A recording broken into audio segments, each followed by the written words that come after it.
Hello, everyone. Welcome to a Wind and Truth spoiler chat with Pete from Ponderings of Pete. Welcome back to the channel, Pete. How you doing? I'm doing great. How are you doing tonight, Ben? Oh, pretty good. Pretty good. I am just in the midst of a big Dungeon Crawler Carl reread right now, ahead of the book 7, Nice. consuming my life. But a I couple feel like, weeks ago, it was Stormlight that was consuming my yeah, life. And so and we made it to Dragonsteel. Oh, you have your Chull right behind you. I have little Bridge 4 nice. If I thought merchandise. I would have put on my Truth Watcher shirt. Ah, yeah. And the little goblet as well from the Adolin and Shallan wedding ball Oh that we went yeah. to. We have Evie popping in, saying hi. Thanks, Probably Evie. tonight, Evie. Ooh. Ooh, I'm Yep. jealous. This is what's going on right now. Is Days of Shattered Faith. It's Ooh. have you read City Last Chances yet? Not yet. Not Oh yet. my gosh, you and Anitha, y'all need to get on this train. It's so good. Absolutely. Hey, Zamar. Welcome. Zamar just finished Wind and Truth a couple days ago as well. Heck yeah. Evie's very excited about Tchaikovsky. Man, I gotta get to all of his stuff to catch up. Can't wait. I mean, plug, we're going to be trying to start Echoes of the Fall for the second or third time Yeah, in March that will happen in 2025 for sure. 2025.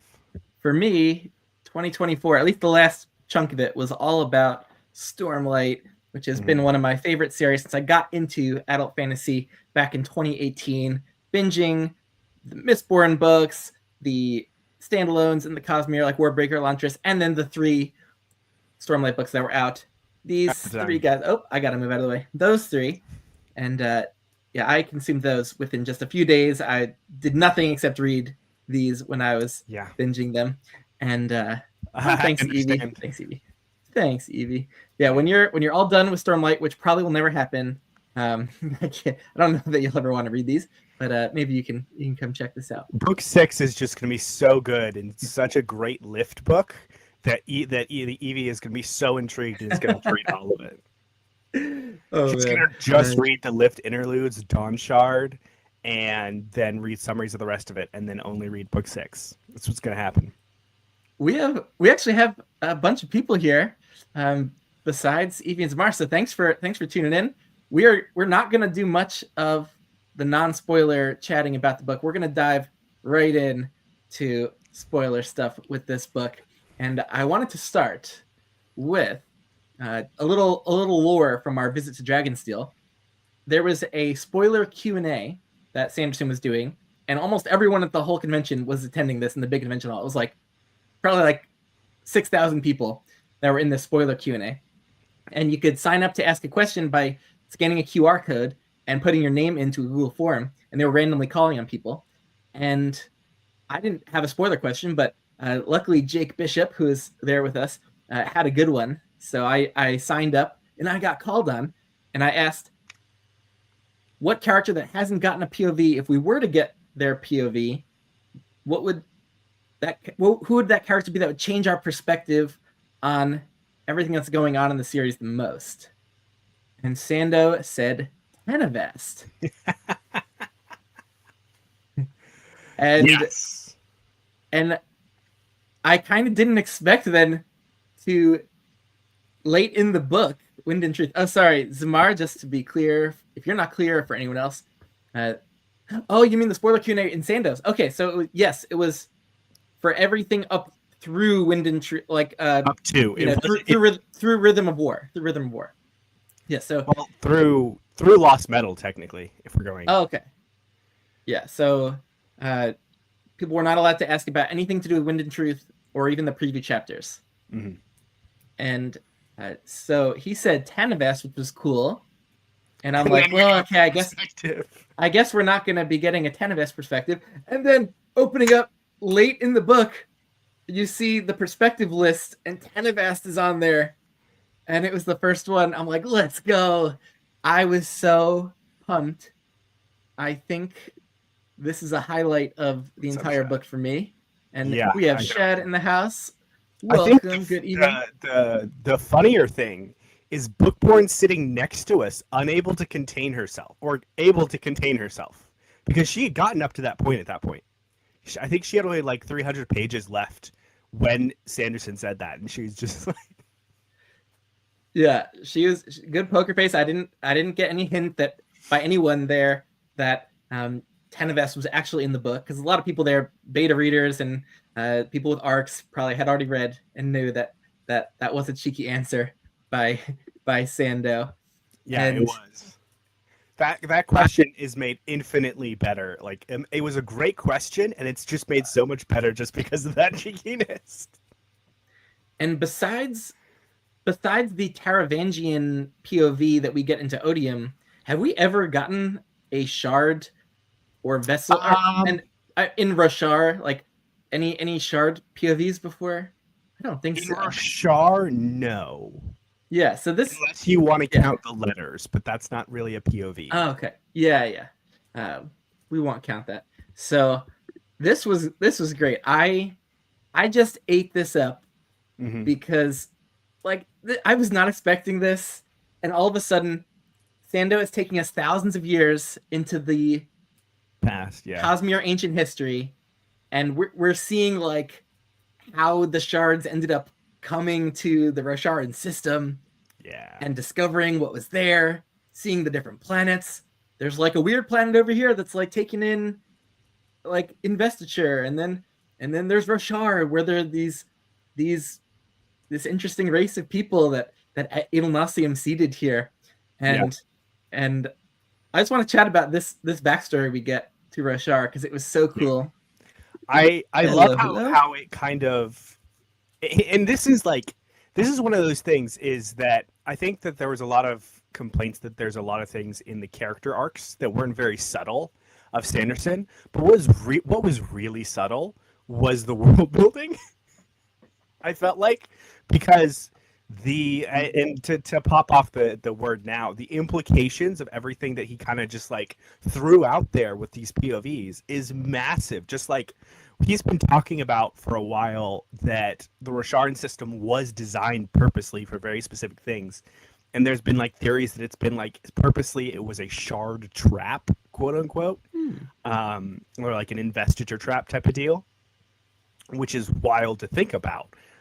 But just like the concept of Braze, not only is Braze an active, like it's a thing within Vorinism of just like, hey, this is where you go to when you die if you're a bad person. Um, and that's a literal place that draws investiture and souls, I think also is what they said to it, because it's just so investiture magnetic, is awesome, right? And I think there was somebody that I was talking to a little bit ago that was talking about how Sanderson kind of got away from the Rosharan world building that they like, and they didn't necessarily like all of the big Cosmere world building that he was doing in Hmm. this book. And I definitely have a couple thoughts about that, but I feel like that the subtlety of the world building and how it just explains a bunch of stuff throughout that we have seen throughout Rosharan culture, is just so interesting. And I feel like that he's just showing us the foundations of that culture in an interesting way. I kind of wanted more from just the POVs in the past, of more than just like, oh yeah, they're in mud huts. But Yeah. I felt like that was like just super, super. I don't know. Maybe that's the part of me that's just like, I want expansive civilizations at every single age. Yeah, yeah, you want to know it all. And we do get it is from Tanav's POV that these sections. So he's kind of like telling Dalinar, like the narrative framing devices that he's telling like his story to Dalinar so he can understand it Yeah, all and how the Stormfather plays into it and what the deal is with like the power of honor, the shard yeah, itself. And so like it's like the Cliff Notes version of his history to be like, what's relevant to you, Dalinar? And it's the that whole storytelling device, like it worked for me. I never felt like it was info dumpy. Like I'm with you. I kind of wanted more, but that's a good sense when I want that it was probably the right amount because I didn't get tired of it and it left me wondering about different things and didn't explain everything. So I loved it. I loved the little tidbits about Honor coming to the system with cultivation and them being a couple and then what kind of like caused a rift between them where Honor's like, oh, I'm gonna stick with these people over on this planet and we're gonna go to war and I'm gonna fight Rays. Oh, at first Rays was not there though. They kind of had like a peaceful thing going on for a while on Roshar. Tanavest and them were there, and then Rays came in, and he was just kind of chilling on Ashen, and which I don't really remember why. Like, yeah, it's. I've only done one read through of this whole book, but like the Tanavest chapters I have to go with a fine tooth comb over them again to like wring every bit of lore out of them that I possibly can. Yeah, there definitely was a bit of setup for Tash, Talon, and Ash's backstory as well in books. What is it? I think it's 8 and 9 for them. So I really hope that we might get like perspectives from them over the next 10 years and what they're going through. But I think overall, over the next 10 years, they're just stuck on Ashen right now. So it'll be interesting to see. I definitely think the whole story about how Talon tried to kill Cultivation is going to be his flashback chapters when he's the POV character. That's cool stuff. And just seeing one of the coolest aspects of the Tanavest chapters was how Tanavest, the person, was kind of in conflict with his power of honor and doing things that maybe sometimes were in conjunction with honor, like pursuing justice on Ashen maybe, or sometimes going beyond what was actually honorable and tell me if I'm wrong here, if you could fill in some guests, but it was Tanavest acting in kind of discord with the power of honor that eventually like led to his kind of downfall. He basically ended up having a conflict between what he wanted to do and the oaths that he had made. He promised himself into a corner, and because of that, the power rejected him.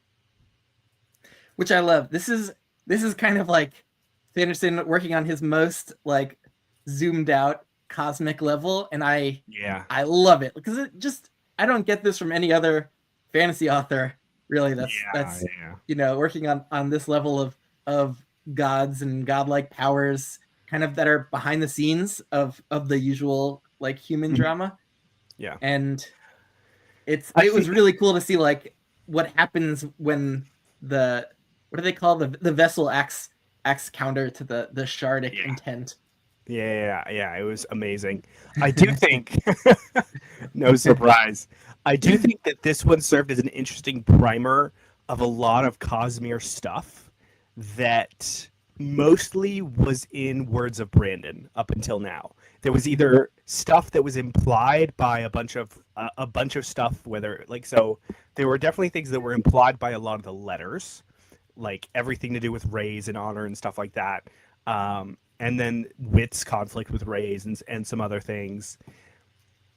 And then there were a few things that we had figured out as a community, or other people had figured out as a community, like Wit being a Dawn Shard bearer. I don't think that was ever explicitly stated in text, and actually the implication that we were given was Wit used to be we knew he used to be a Dawn Shard bearer because of Sunlit Man. Yeah. But even before that, we had that suspicion. I think from Dawn Shard is when we had that suspicion, because there was implications in Dawn Shard. That's right. But Dawn Shard was the thing that was like, yeah, he used to have it, but he doesn't now. But there's just so many things that I feel like that were in Words of Brandon that were actually put in the text here that makes them a little bit more accessible than which is only a good thing for the greater Cosmere fandom. It's only good if they don't have to seek out those Words of Brandon quotes on 17 Shard forums and whatnot. But yeah, so we can see more of how the shards are working. We see more of the like personal, social, and political stuff going on between the shards and the vessels behind the scene, and like also just how ruthless Ray's was. It's like right when at the beginning of when they all like separate, he's going after like the shards that are the most vulnerable, or that he's most worried about, and yeah, and then man, so that's pretty scary stuff. I love that, just seeing all that behind the scenes stuff. yeah. And then We what finally else got do we the learn? last shard name. So we've Reason, known that there's been 16 for a while. Was it? yeah. I can't even remember. There's been too many. Yeah, it was Reason. Yeah. Reason was the one that was hidden, and I think it's actually kind of like based on the ending of this book, it's kind of confirmed how Reason is hiding. I think because Reason had gone away. I think Reason is hiding in the spiritual realm, much like Taravangian is right now, sort of, or popping in and out.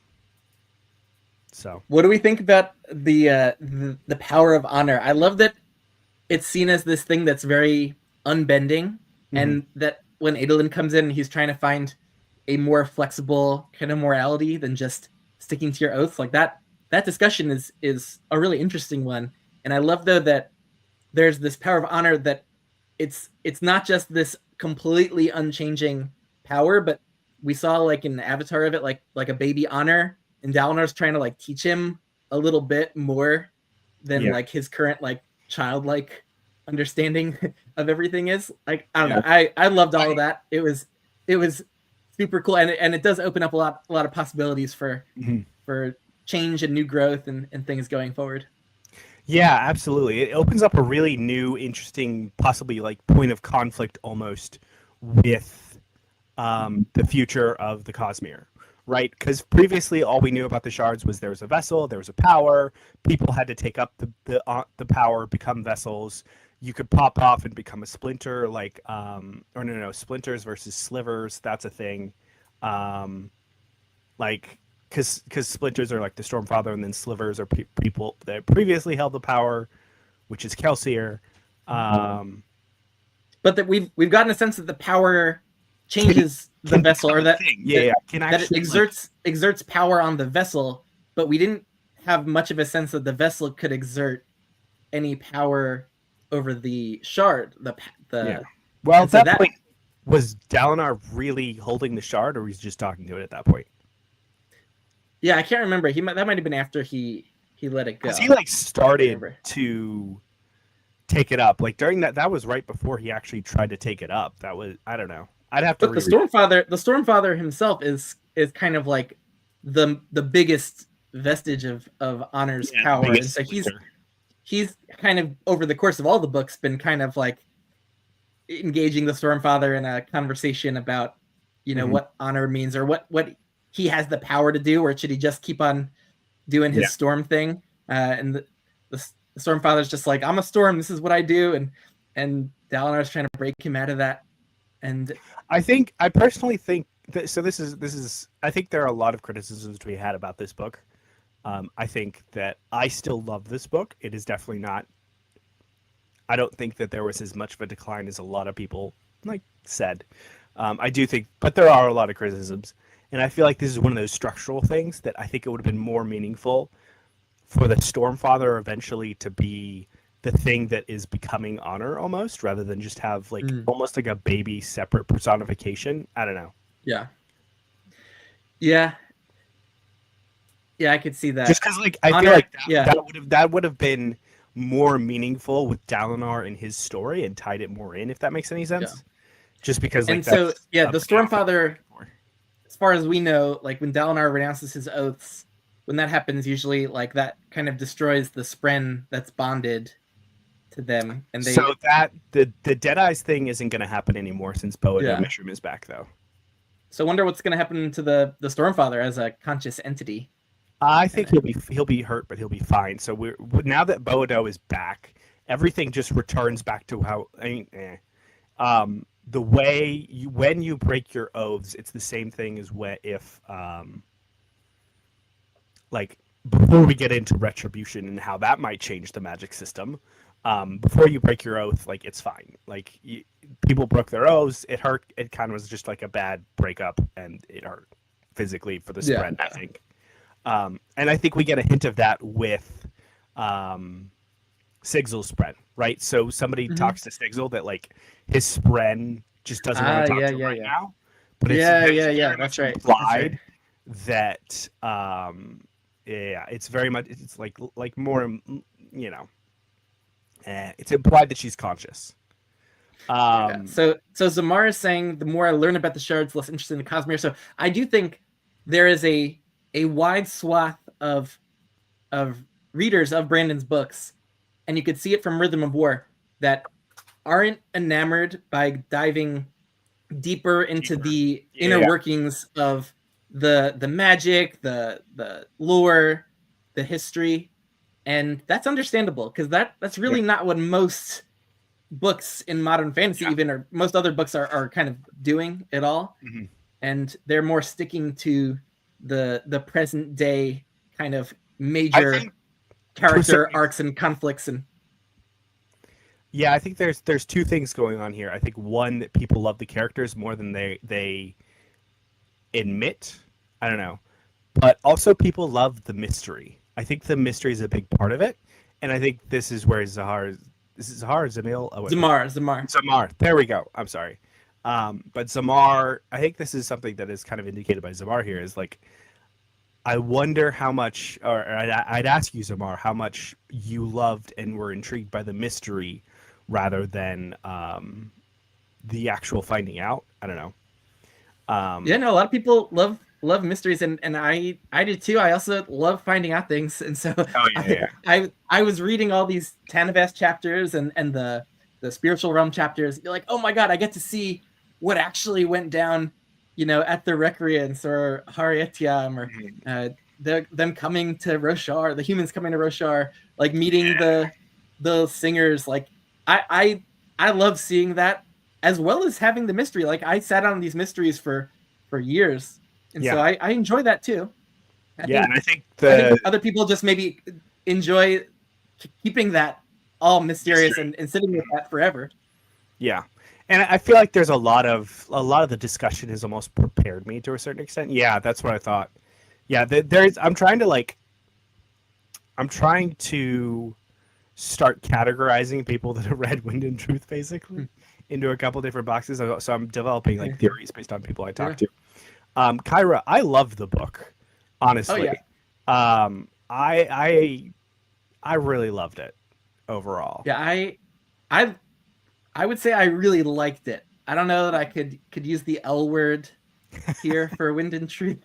I would use the L word. I'd go big with all four previous ones. I unreservedly loved all four that came before it, and I think going by my emotional reaction to a lot of the main beats in Wind and Truth and the way it wrapped up, it didn't hit me emotionally like the previous four books all did, but I really liked it. I was engaged the whole way through, and I did think it was clearly the most rushed and worst written one that could have been tightened up a lot more, and I just don't feel that way about these other books.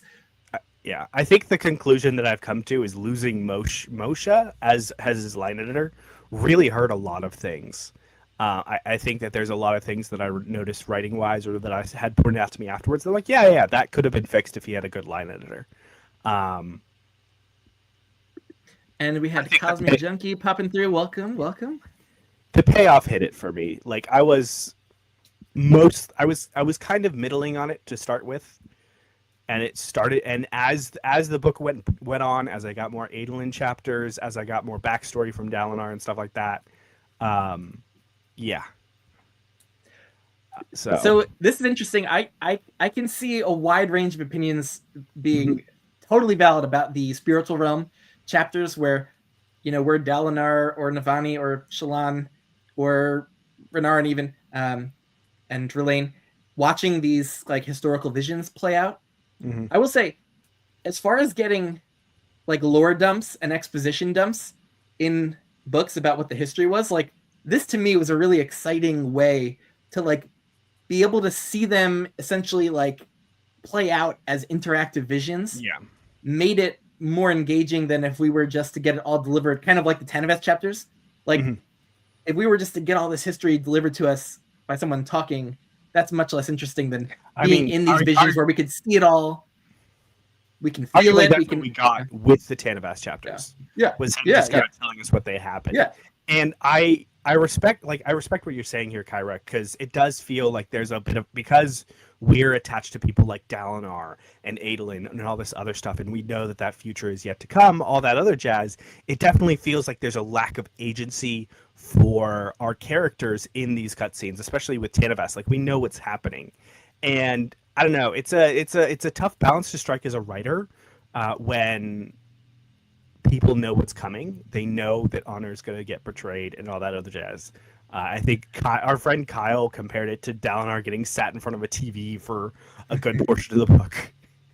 But like some of the things that happened though were interesting and surprising. Like, so things like, you know, we were set up to see this I think a Windrunner acting suspicious in Earth-Eater, and like, oh, he's gonna betray the humans, and then we see him later and he was having a genuine like love affair with one of the listeners or singers, one of the singers, and they were trying to actually like move forward in peace together, and it was like the bondsmith Malishi that was like betrayed them all. That was, I felt like that scene specifically I really loved because it wrapped up so many different things. And I think I would have preferred a little bit more like characterization on Malishi's part. Like, it'd be great if we had seen Malishi in some of other Dalinar's other visions or something. But I just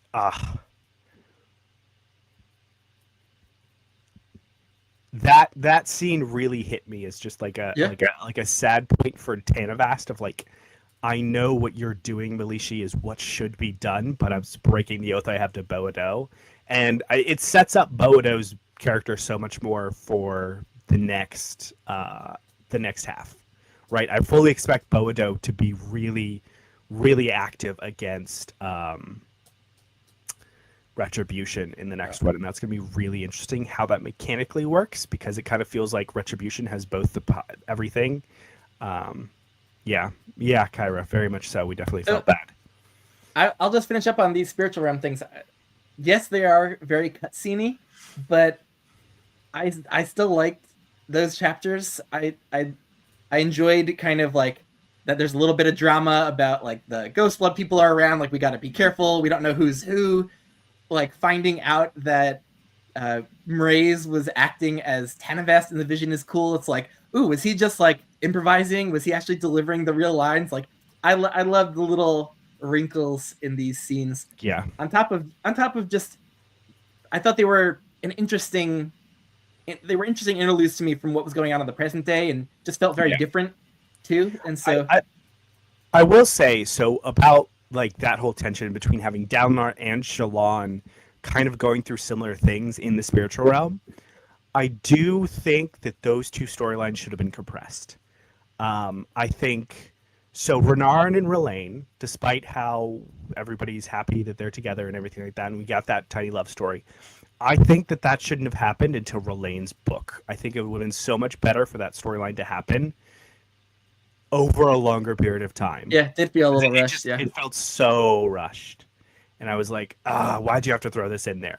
They could still have their like flirting, but I agree with you. Like, two shy people, it would feel more natural if like that awkward, like shy phase of like not following through on telling the other person anything, or with like trying to make it physical, like that in real life, that sometimes lasts very long time for awkward shy people.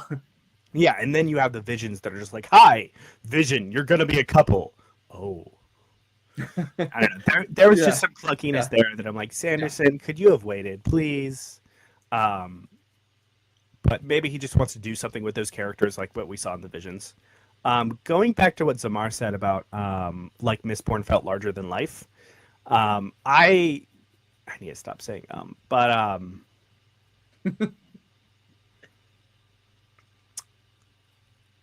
this is another interesting like who people are as readers.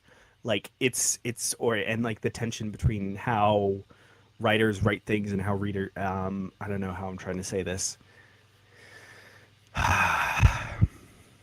Even in Mistborn, we do get some major reveals at the end of the trilogy that recontextualize everything. That reading it again, it's you know kind of some of what's going on behind the scenes. You might not know how it Yeah. all works, but for It's definitely, I feel like Stormlight more humanizes the vessels a lot more, right? yeah, And I think this is what he's saying with like knowing more about the shards and stuff. It kind of, I don't know. Some people really like it when big, large, godlike powers are beyond our comprehension. And I know for me, even since I read Oathbringer, there was definitely this concept, and learning what the epigraph letters were, there was this concept that these were all just people with godly powers to a certain extent, and that was an interesting thing. That was an interesting thing for me. yeah, and that's I do think you're right. A certain kind of reader, like seeing the shards be humanized, seeing Hoyd and or Wit, be humanized with mistakes or failures he's making, like yeah, you do.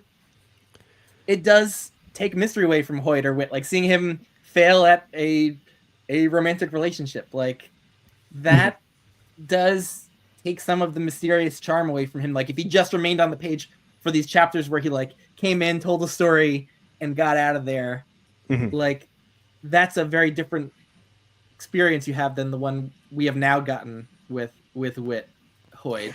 So like what do you think? So knowing some of Hoyd's inspiration came from the Fool from Realm of the Yodelings, how would you compare and contrast the two characters of what you know about them right now? Like what, like yeah, because I feel like the very Fool similar. very much humanized over Very as the series similar. went on. Yeah, very similar. I think Sandoz read all of them, Oh, yeah. all the Elderlings books. So like I think it's very similar. Where in the Farseer trilogy, he's this early Hoyd character who's like really mysterious, and then over the course of Tawny Man, you get much more of this picture into who they are. They're totally humanized. They are fallible, and they don't know everything, and it does change your relationship to that character. And it so like if I look back at that, I did prefer the Fool that I got to know better. Yeah. In Tawny Man and Fitz and the Fool than in Farseer. So like I think it does maybe depend, and I think I liked Sando's approach here. I liked spending more time with Wit and getting to know him. Like it is this fully fleshed out character that he has in his mind as he's like been a main character for pieces. Yeah. Right? Like his mystery, like I don't know. I always like characters that we get to know more and are more humanized from like where they're so mysterious and stuff like that. And there's always been this perception of, for me at least as a reader, that Wit is not as infallible as he wants to seem. Right, but that's mostly my reaction to any type of character like that. Of like, oh, they're really not that way. Even sometimes with like Vetinari in Discworld and stuff. Vetinari is another another character that wants to be seen at the very least as having all the answers, and he's a character that kind of does. But my instinctual reaction to that character is that no, you're not as smart as you think you are. Shut up. Yeah. So it's Hoyd is a very interesting character and will remain so even when he becomes more humanized to me, I think. Yeah, I'm right with you. And Zamar's saying very hard to balance mystery and reveals. Oh yeah, absolutely. It that is one of the hardest things to do ever in writing, in my opinion. And I think it's tough in this one in particular because I think the amount of reveals we're getting in Wind and Truth there's so many over the course of the book too, that in the context of the whole 5-book arc, like Sando has waited, but they're just like they come fast and furious in Wind and Truth, and so it might be a little overload for a lot of people. Yeah. That's the other thing that I'm kind of looking out for. If anybody's felt like overloaded by the reveals, I'd be curious. I know this is another thing with my specific experience there was a bunch of the reveals that I already knew were happening. Like we already knew. Like they had already been theorized, and I had a pretty like they were not surprising to me. So, for instance, Chanarak is Shallan's mother. That has been heavily theorized for years. So that wasn't really a big surprise for me. But if you weren't involved at all in the fandom theorizing, like, and you didn't catch signs for that, like that could have been one where it's like, whoa, that's like a big reveal just coming out all of a sudden, and yeah, just one of many. And honestly, who I want to hear from the most is people that are not really like Cosmere scholars. Yeah, because I wouldn't call myself a Cosmere scholar, but I definitely know more than the average reader who just picks the books off the shelf. And right now, what I've been hearing a lot is about the writing and stuff like that. But I want to know more about like what were people's reactions to these Cosmere things, and were there any positive, like hugely positive reactions for a lot of these reveals? I think the one that the two or three that the one or two that I've heard are kind of, hey, this was a little overwhelming. I wasn't necessarily completely interested in a lot of this stuff. Oh, Brian is he's gonna release a Wind and Truth review soon. I feel like you need to be a Sanderson scholar on some things. Yeah, I'm very like Brian. You said I'm not gonna like your video. No, I am gonna like your video. Not in the sense that I'm gonna agree with you, but I think that you have a very valuable perspective, and that's definitely like I like hearing other people's perspectives. And this kind of goes back to me getting angry when we were in that panel at Dragonsteel, where this guy we were in this Sanderson reading order panel. For those of you that haven't heard, we were in or were you at that panel, Ben? No. Okay. I was in an editorial panel. So Bookborn and a few other creators were on stage talking about Sanderson like reading order.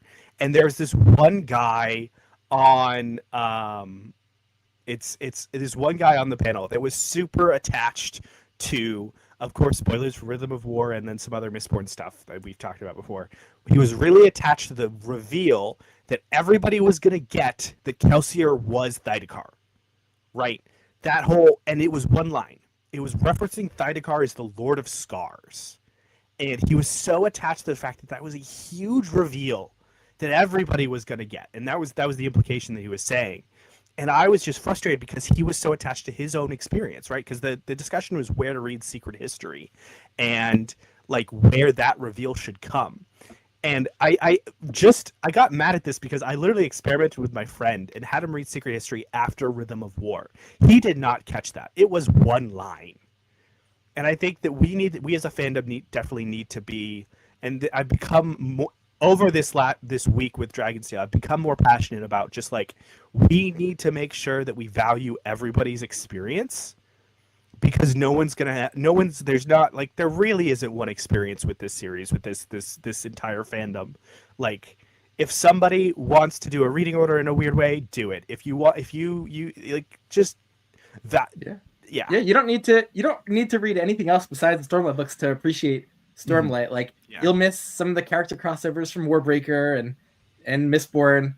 Like, some of the World Hopper stuff, even though I've read everything, like, it still doesn't fully hit for me. I think it might for some of the Cosmere scholars, whether it's like some of the things around the sleepless critters or the World Hoppers, like Felt or Demu or Galadon. Like, I think there's little tiny Easter eggs in there for the mega fans that they'll appreciate. And I think Sando really loves like throwing those bones to his mega fans. And then also like the people like us who are big fans but don't like reread them constantly and know every little detail or involved in theorizing. But I think they're decently readable for people who even just read Stormlight once, and you don't. It's okay if you miss some things. There's also a desire to maybe get everything, but like, I didn't fully understand what was going on with the pools in Wind and Truth.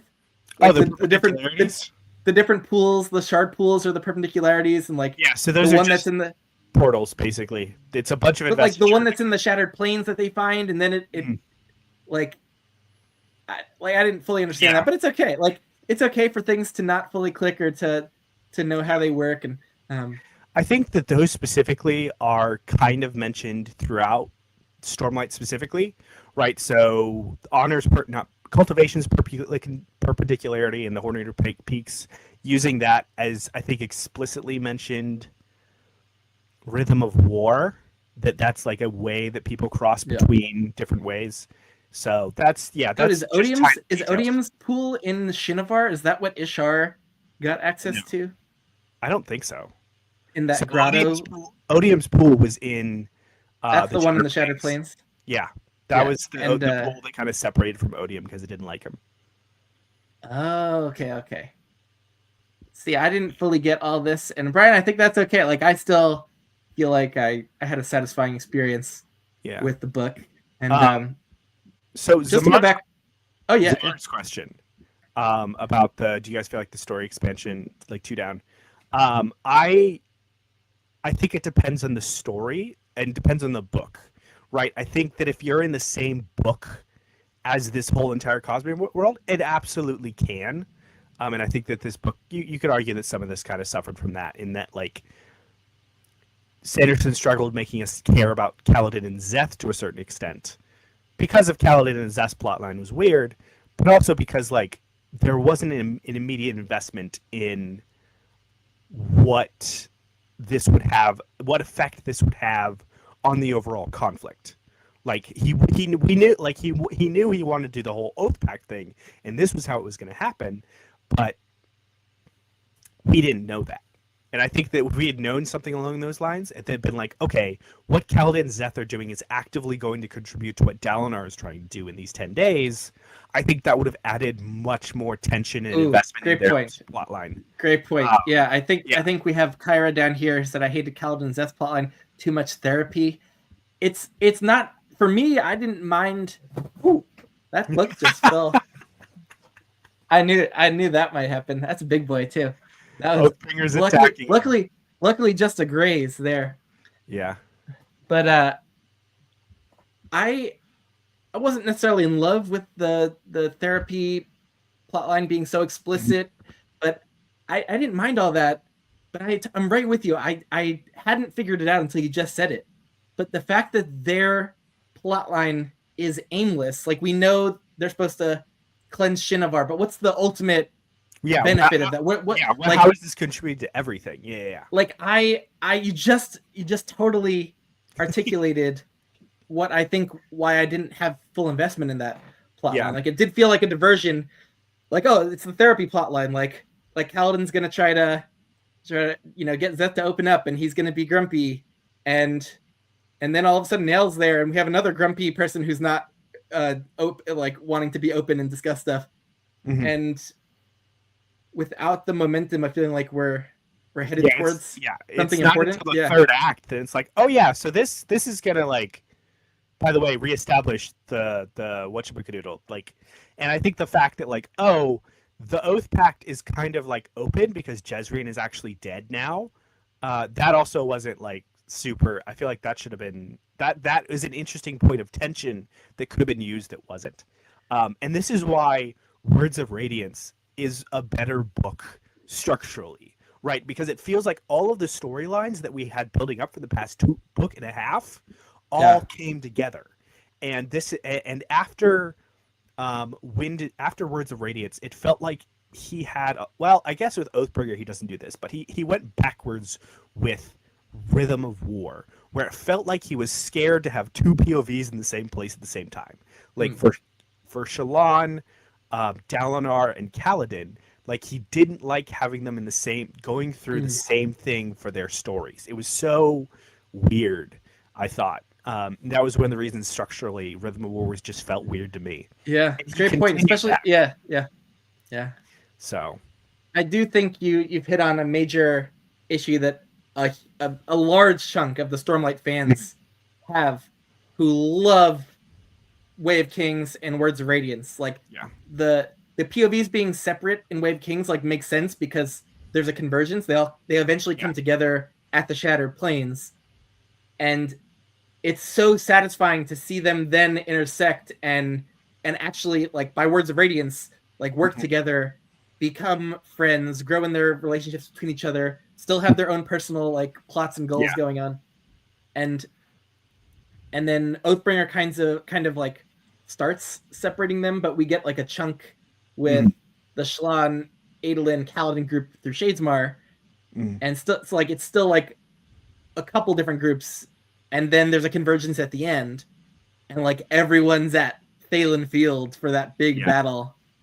And I do think there's some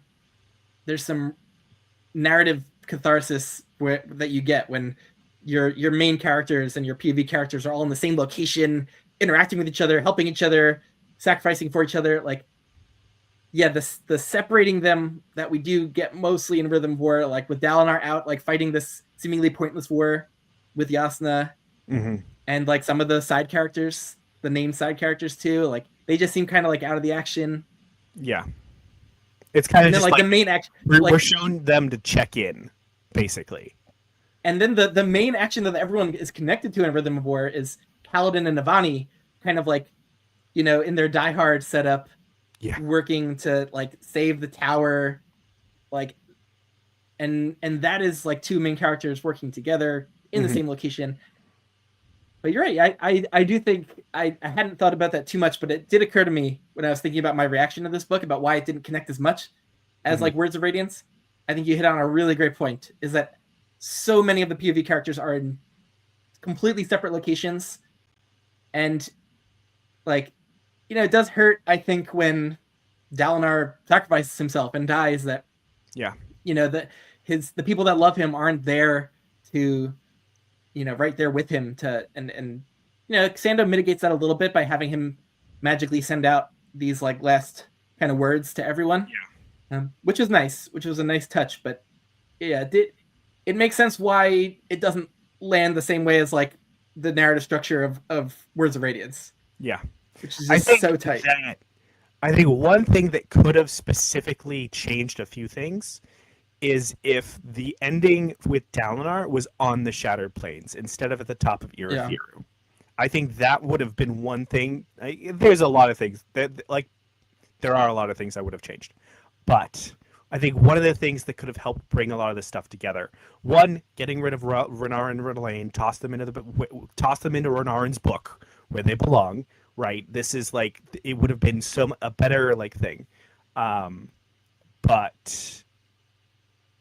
Yeah, like if you make the ending on the Shattered Plains, I think that everything could have come together a little bit better, right? Yeah, the Shattered Plains is the star location of this first arc of Stormlight, and so having it more as just a side plot kind of thing, that's a shame. Like I didn't feel so connected to the big moment on the cover where Dalinar faces off against Odium kind of one-on-one, like alone. Like it was a powerful moment, but I'm with you. We don't, that location in particular, we don't have like a strong test to, like the top of the tower, and then like the showdown where he has to face young adult Gavinor who hates him now, and that felt weird. Like it made sense, but it also was not that satisfying, like of a confrontation. And then it is just like Dalinar making a sacrifice like all alone. Does anyone even know what he did besides himself? No. Like and now, Gavinor, I guess. And Gavinor. Here's the other thing: is we're gonna have Gavinor that knows. We're gonna have that pretty much Gavinor, and I don't remember who else. If Navani was actually up there, Navani might know from the sibling. Word of mouth, basically. And then we're gonna get the Blackthorn popping up. Oh, okay, interesting. Yeah, it's like a shame. Yeah, it's a shame. Like appeal to the people that wanted that. Yeah, I wish more people like would know and understand exactly like how genius Dalinar was and like how unselfish. Little quick question from Brian here: did I think Seth had everything? So, I kind of knew based on the setup that like he was heading to Shinovar to cleanse it, whatever that meant, and that we would get lots of flashbacks. So I kind of expected kind of what we got, which is like a Zeth side plot, where we learn about what's going on in Shinovar. And I knew it was going to relate to the main plot somehow, but I did expect it to be kind of disconnected. I do think that, so I know one of the things that Sanderson has said that he switched the Zeth and Dalinar plot lines. I wish he hadn't. I wish Dalinar would have been the POV character for this book. I think overall, it would have been much more. He could have made it much more meaningful. Yeah, I agree. Because Zamar nails it here. Is that like Dalinar's arc and having a confrontation with Odium at the end of the book is a little bit repetitive with Oathbringer, which is one of the reasons I don't think this scene really resonated with me emotionally. We've already had this incredible moment where like we had his flashbacks where we got to see younger Dalinar with the thrill taking over him and him killing innocent people on his own side, even killing, his wife, and having that emotional high, right as we see, Dalinar died, and we have the emotional high of just like, oh my god, Dalinar was such this horrible person that has become better, but now we have the evil Dalinar back again in its own, as Odium's person, like because he did that whole thing in the spiritual realm. I think that would have been a better moment. But and it speaks to how great the moment is, though. Like in Oathbringer, like that's one of my all-time favorite moments absolutely. in books. Is like Dalinar confronting Odium with just the like nothing, and he's just walking up there to have a chat, and Odium thinks he's got this great plan. He's been doing it for years, where he's gonna eventually turn Dalinar into his champion. And Dalinar's like, you will not have my pain. And like combined with all the stuff too with Noadon and like what's the most important step a man could take? It's the next one. Like there were so many really powerful moments that also I thought is some of Sanderson's best, most powerful actual writing, where it's like very intentional what the word choices are with like Dalinar's plotline and his like realizations and asserting himself here at the end of Oathbringer. And it's really powerful stuff. I love it.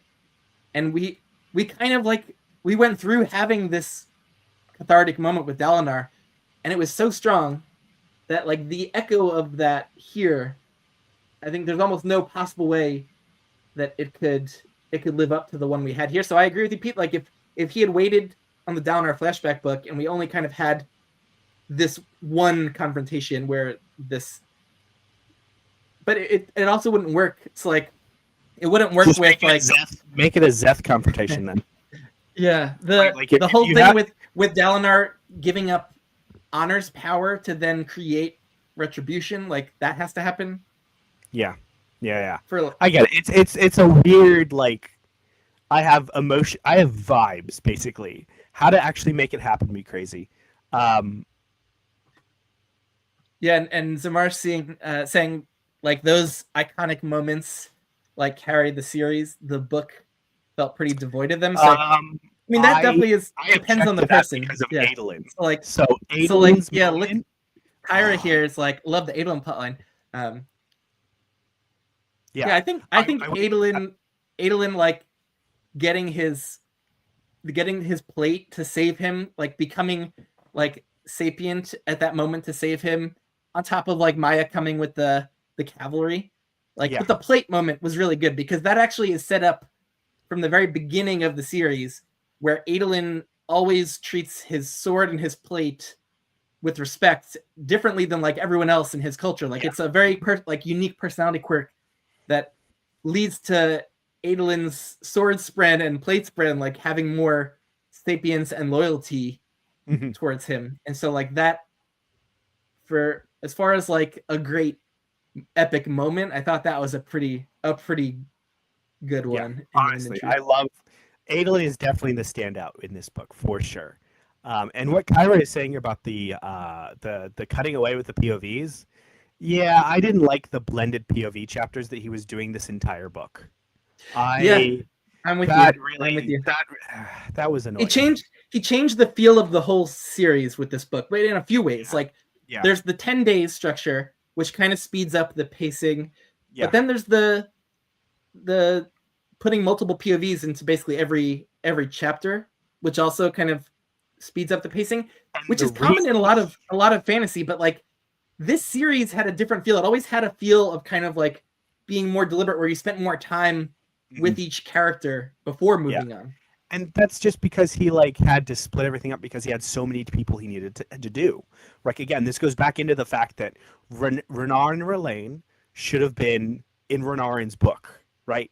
Or in Lift in Renarin's book. We should have seen that gradual lead up there, so we actually get like a better slow burn, I guess, with their romance.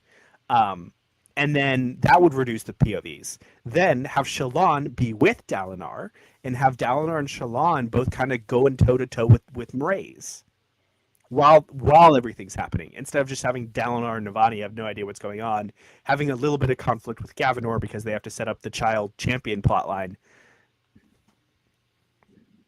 It would have compressed everything down and made some of this jumping around that he had to do less necessary.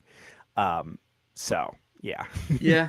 If he could have compressed it, like I think there was a comment from way up here from comics and tortillas. If you're still around. He's one of those salty guys. The book was too long.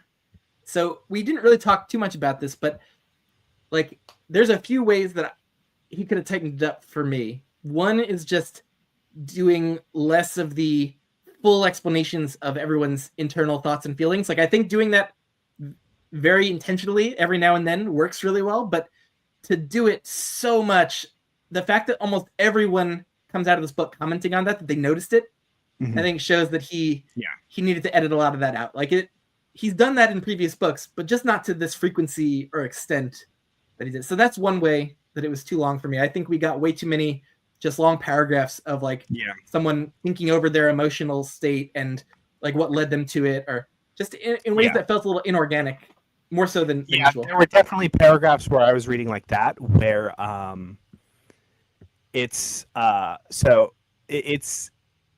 I already figured out what he had said in that paragraph based on everything that was implied in the previous one. Also, what Moano said, not piss off. Like, it's not about going woke. He's always been woke, so you can just go away. Bro, if you didn't know it before now, you're blind. Yeah. All this woke, anti-woke stuff is stupid. Go away. Literally, go away. But as far as what was too long, I think it was the over-explanation of feelings and internal psychological states that also were clear enough that he could have just left to us to infer all of it with just, less explanation of it. And I do think you're right that we could have compressed some of the character arcs by putting more of them together.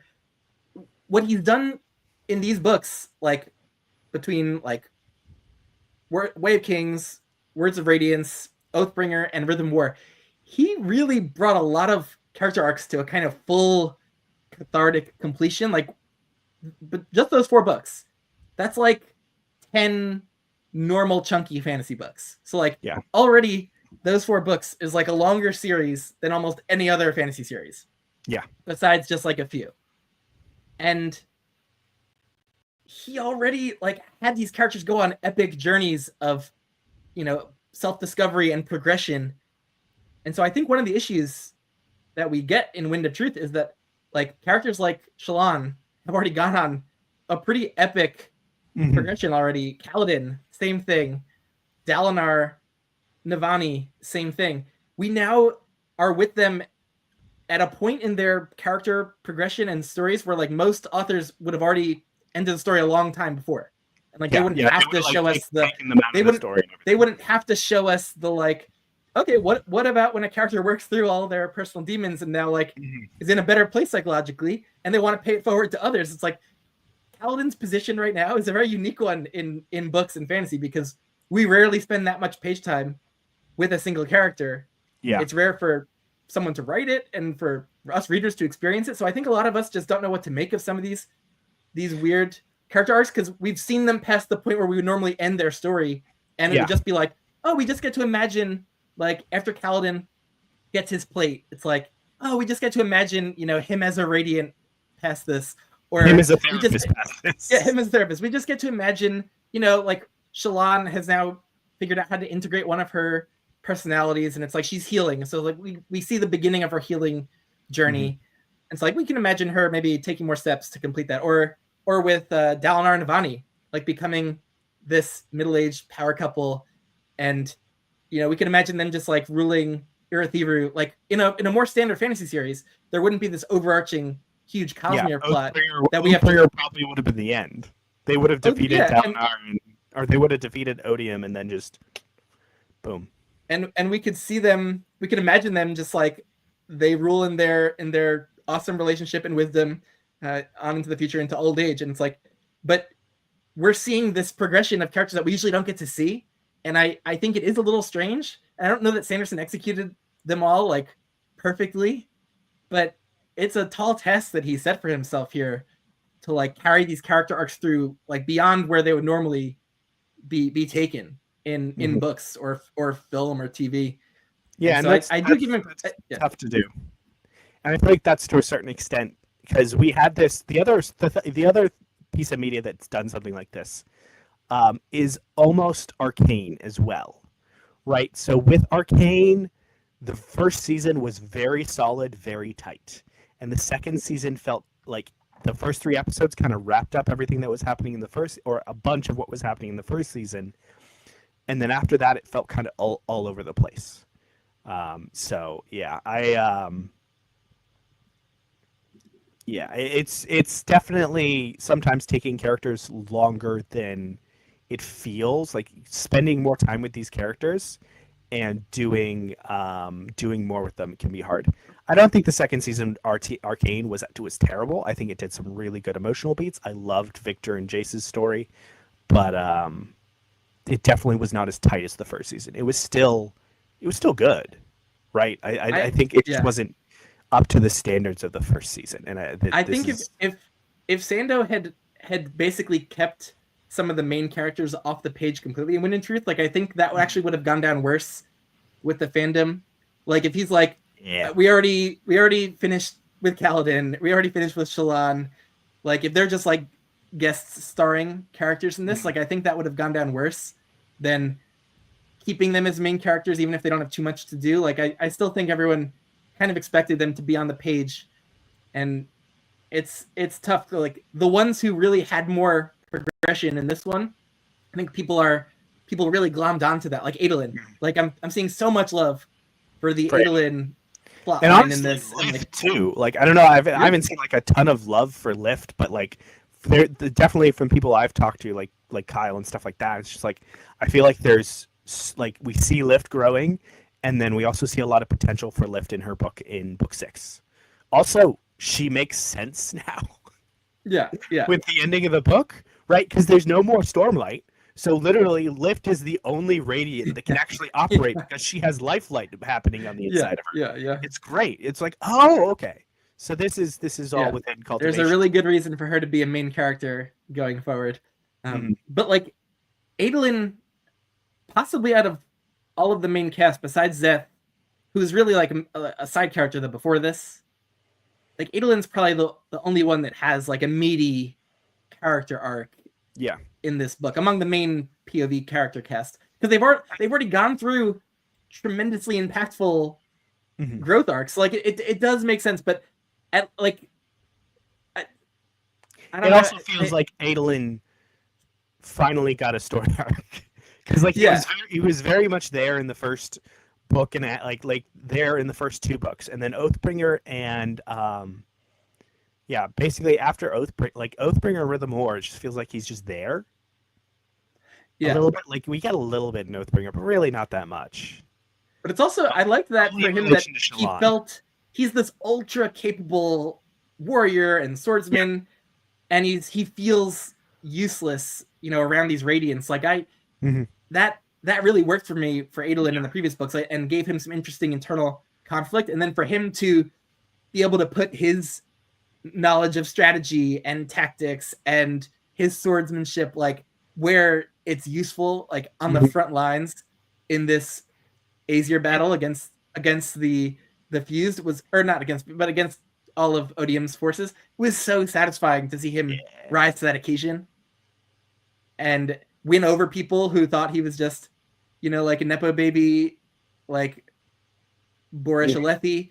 Like, loved him winning over people, because that's satisfying when you see someone competent and then they're acting competently and intelligently and they win over people. That's satisfying that other characters are able to recognize that. So I liked the Azish supporting cast that he won over, and I love side characters like that, like I forget his name, but the Azish kind of commander who then became a huge Adolin supporter who did not like him at the beginning. Kush Cam, something like that. Something like that. It's another random character that I haven't read enough. This storyline, like it had like interesting side characters like that, and you had the Adolin trying to mentor Yanagon, the Emperor, and then like that was, I loved him trying to like do sword lessons and towers, chess lessons, or whatever that strategy game was. Like, and that the fact of like the tower stuff, both Dalinar was using the towers metaphors and Adolin, and it being relevant in the actual plot. Like, that really worked well. Like all that was just I was loving it. I think a lot of people, basically, I've seen universal praise for that storyline. Like the way that action got pretty gritty too, and like there was Adolin, like even when he's injured, is on the front lines, like in the shield wall or the spear, the pike wall. Yeah, and like those were great. It's almost like it's to a certain extent the most grimdark almost Sanderson has gotten, because like everything Adolin was doing there was meaningless. Like when it comes down to it, like he was holding the line, but in the end, what he was doing was very much meaningless because, well, the real action happening is Dalinar, right? So although, I mean, we do get, there is meaning in that Azir is this one beacon of light, of literal sunlight in the whole map of Roshar. Yeah, and that's like because it of him. Something in the future in the rest of it. Like it's not like completely meaningless, but like I think Sanderson did a better job with Adolin's plotline with tying it into the tension of Dalinar in the 10 days than he did with like Kaladin and Zeth's. Yeah, and maybe somewhere in the middle is Sigzil and Bridge 4, like on the Shattered Plains. Like I like Sanderson's action, and the way he writes battle scenes is always new and interesting, and there's going to be dramatic turns, and we got a lot of that on the Shattered Plains, and I haven't seen people loving that plotline. It was kind of a more minor one, but I enjoyed that. I enjoyed seeing Sigzil kind of come into his own as a leader and come to his confidence and interact with his friend. And there was a few weird lines that threw me off of like, I'm finally using engineering. And coming from an engineer family, I'm like, wait, what? What do you mean? I don't know. There was just this weird lines of, I'm using science and engineering, and he's just building a wall or something. I don't remember what it was, but it just like it threw me off. Like this is one of those things. There were lots of strange lines. Like, so Logan, if you're still around, welcome to the stream. Said, why is the dialogue so modern? I did think I was pulled out of this book by a bunch of word choices throughout that kind of like just, I've never been pulled out of Sanderson books before due to like word choice like this.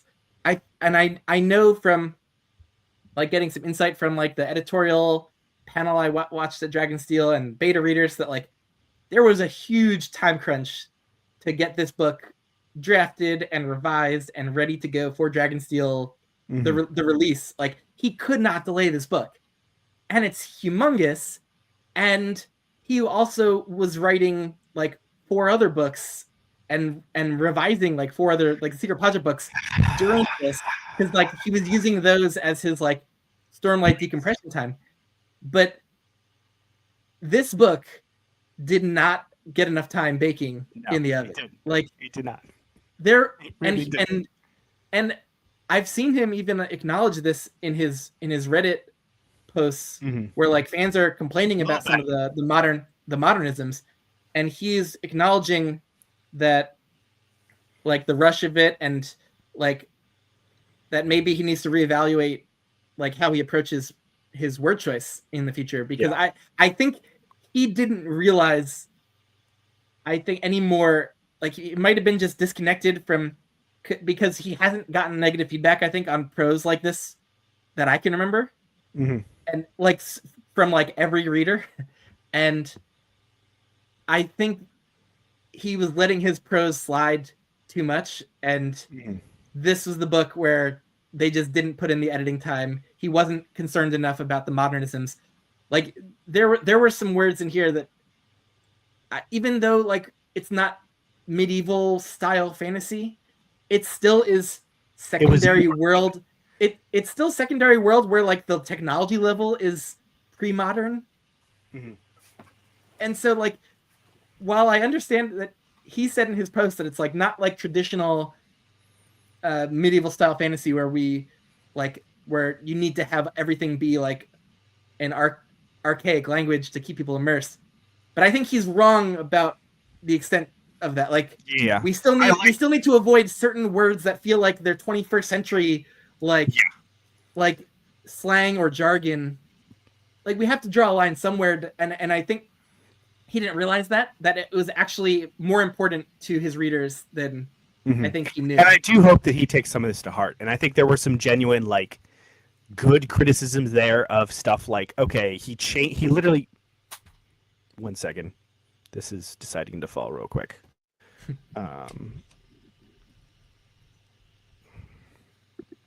there was the fan that said, hey, you previously had Adolin using the word courting, and then he started using the word dating in this. Yep, that's a great example. When I see that word dating, I was immediately taken out. Like, that's one of those where I remember, like, whoa, that's a strange word choice for this book. And other ones, like even if it's Wit or Hoyd using a word like therapy, like, I know he's in touch with more modernized societies in the Cosmere, but that word popping up in a Stormlight book still just did not really work for me. And it was just a lot of things, though. It wasn't just a couple times. Like, it was repeatedly that I was taken out. And so it felt like, even compared to the 4 previous books, that his prose style changed a bit and his voice changed, which I think is one of the reasons this book is my least favorite of the Stormlight books. Yeah, using some modern like neuroscience or psychological terms also takes me out of it. Yeah, absolutely. Stuff like that has a natural development in the real world that didn't happen on Roshar. I also think that he sort of like was cheekily trying to acknowledge that with his usage of the word therapy, and then he kept doing it more, and it was just like, I think he should never have introduced the word therapy from Wit. Yeah, that's what he should have done. Like, he should have been like, okay, and maybe that's a result of him rushing and feeling like he's unable to avoid directly what he's trying to do, and not thinking about, okay, how can I portray therapy in a way that isn't just explicitly therapy? Because you can do that, right? Therapy is not something that is a new concept. Talking to people that helps you figure your stuff out mentally is not a new concept. It is a new concept of something that you pay people for, but it is something that has been done through friendship, through relationships for thousands upon thousands of years. And he can slowly start developing something like, oh, what if there was a service that did this, or something along those lines, that makes it so that is like a free service that people go to, but you don't have to call it therapy, and you can just say, okay, like, I just, again, it goes back to the subtlety part of it, is like, and to a certain extent, you could argue that it's because he had to rush it that he decided to be unsubtle. Possibly. That's a theory. But I do think that he should have done this. He could have delayed launch. Like, having gone to Dragonsteel, the actual getting the book was like the least important part of the whole. But it's still there. I think Sanderson is too married to the idea of his own experience. I don't know if that makes sense. Yeah, but I would say, like, we didn't need to have a book release for the convention. Like, there's so much there. We could have done the same exact thing without the actual book release. Like, Yeah. we know, like, the book's coming. We don't need a book release to have a convention. Like, I mean, there was the release party the night of, and I think that would have been less big if the book release wasn't there. But I think that Sanderson. I hope that over the next few years, Sanderson has like kind of a come to Jesus moment type of deal, where he just like takes another look at what he's doing, and maybe Mistborn is like how he's going to do that. Is he's able to take more time with it and get it edited. It seems like he's kind of doing that, but we'll see. It's definitely. I think part of the issue is not having the whole arc mapped out from the beginning. Like, him changing gears in the middle of this arc and changing who's the flashback character of book 3, like, that's a huge change that affected, all these, and like deciding to stick with Eshonai and Venli as flashback characters even after like he made shifted a lot of this stuff. Yeah. Like I think he is amazing with his like Mistborn trilogy, where he wrote the whole thing, plotted the whole thing, and everything was so tight, like narratively. And I think he's going to do that again for the new Mistborn trilogy. And so, like, I think that's where his strengths really lie, of crafting these just intricate plots. And honestly, so, I think that if we were to fix Rhythm of War and do one change, I would have made Venli and Raboniel the same character. I would have had Venli accept a fused Spren or whatever and become Raboniel. And I think that would have vastly improved Rhythm of War. But that's just a side note. Yeah, I can see that. Venli is not seemingly landing with a lot of people. I personally like a kind of outsider character who's feeling like estranged from their own people and the other options for like what their culture could have, or trying to be accepted back by their people. Like, I enjoy Venli's arc and what's been going on, but I could see that as being a more powerful choice. I think you could have done almost both, because Raboniel had that sort of thing going as well, where she did feel like an outsider from her people because she just was like that, because she was just like done with it all and some other stuff.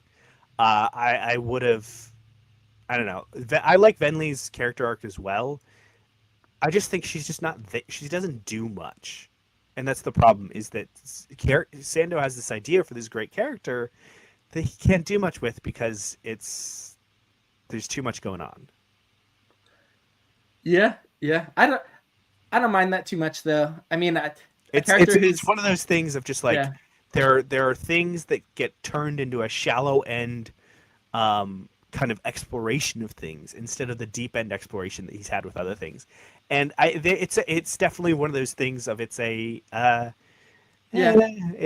trade-off, but again, like what you get when you decide to make Kaladin's story again like a huge focus of Rhythm of War and a bunch of other things, it is what it is. And you're right, the like Venli's storyline here didn't get that much page time, and without the development leading up to it, like, we don't really know what she's up to with the Chasm Fiends. Like, we have a sense like, oh, okay, now they're gonna head back to the Shattered Plains, they're gonna help out, so they're kind of gonna come to the rescue.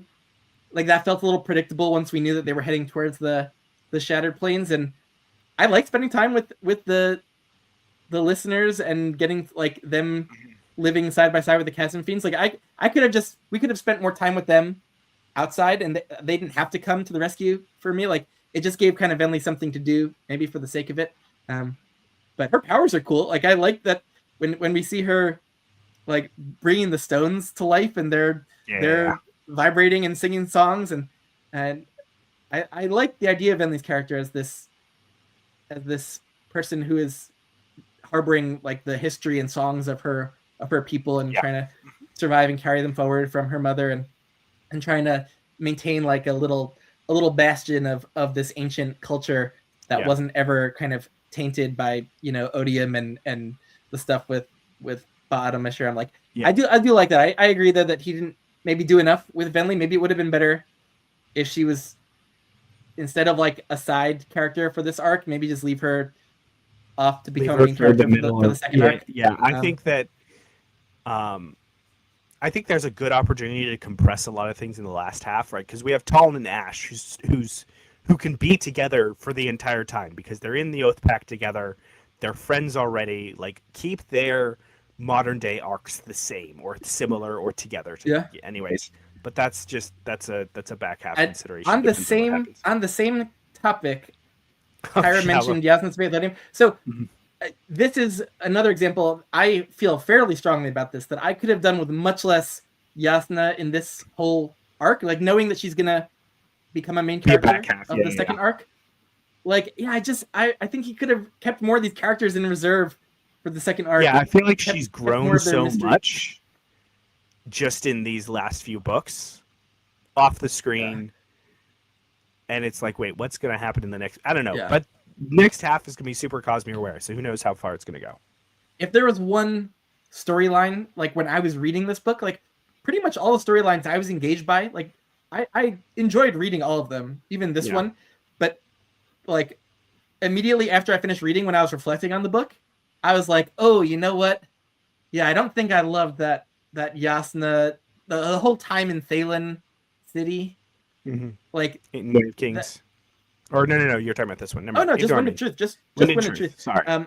Like I wish she's such like a powerful character, and like to have her sidelined from any of the fighting, because so that she could like keep Thalen City, and then she figures out Odium's ploy, and then in the end it didn't matter at all because Odium had all these plans to take over Thalen City, and it's just like it. I don't know. It didn't land. The debate, I didn't find it very philosophically like interesting. Like it was just a way to kind of for Odium to beat Yasna down, and I think to make her put her in this vulnerable position to become like a more conflicted main character going forward. Yeah. But it didn't really land with me this in this book. Like I could have cut this all out. Like in retrospect, I could have just heard that like Thalen City failed and Yasna like he could have changed the mechanism that like Odium conquered Thalen City by, like Odium taking it by like convincing Fen in an argument wasn't very satisfying, and I've seen most readers not loving that. And when you see it like as a blanket reaction by the fandom, then I vibed with it. I was just in the moment, and I was like, okay, cool. I'm not a debate person. Like, let me rephrase that. I love having arguments with people. I'm not like a philosophical debater type of person. Yeah. So to me, I was fine with that. Like, I think I got into the emotions of it, and emotionally, I think the scene worked very well. If you're actually, but the reason I think it doesn't work a lot of ways is because of the actual debate is just like, I've seen some people with some critiques about the actual debate being kind of like, philosophically. And it's okay. Actually, I don't mind that Odium won by being underhanded in the debate, and like basically like you can't trust Yasna. Yeah. And this is what's best for your city. Like that makes sense. So I didn't mind it.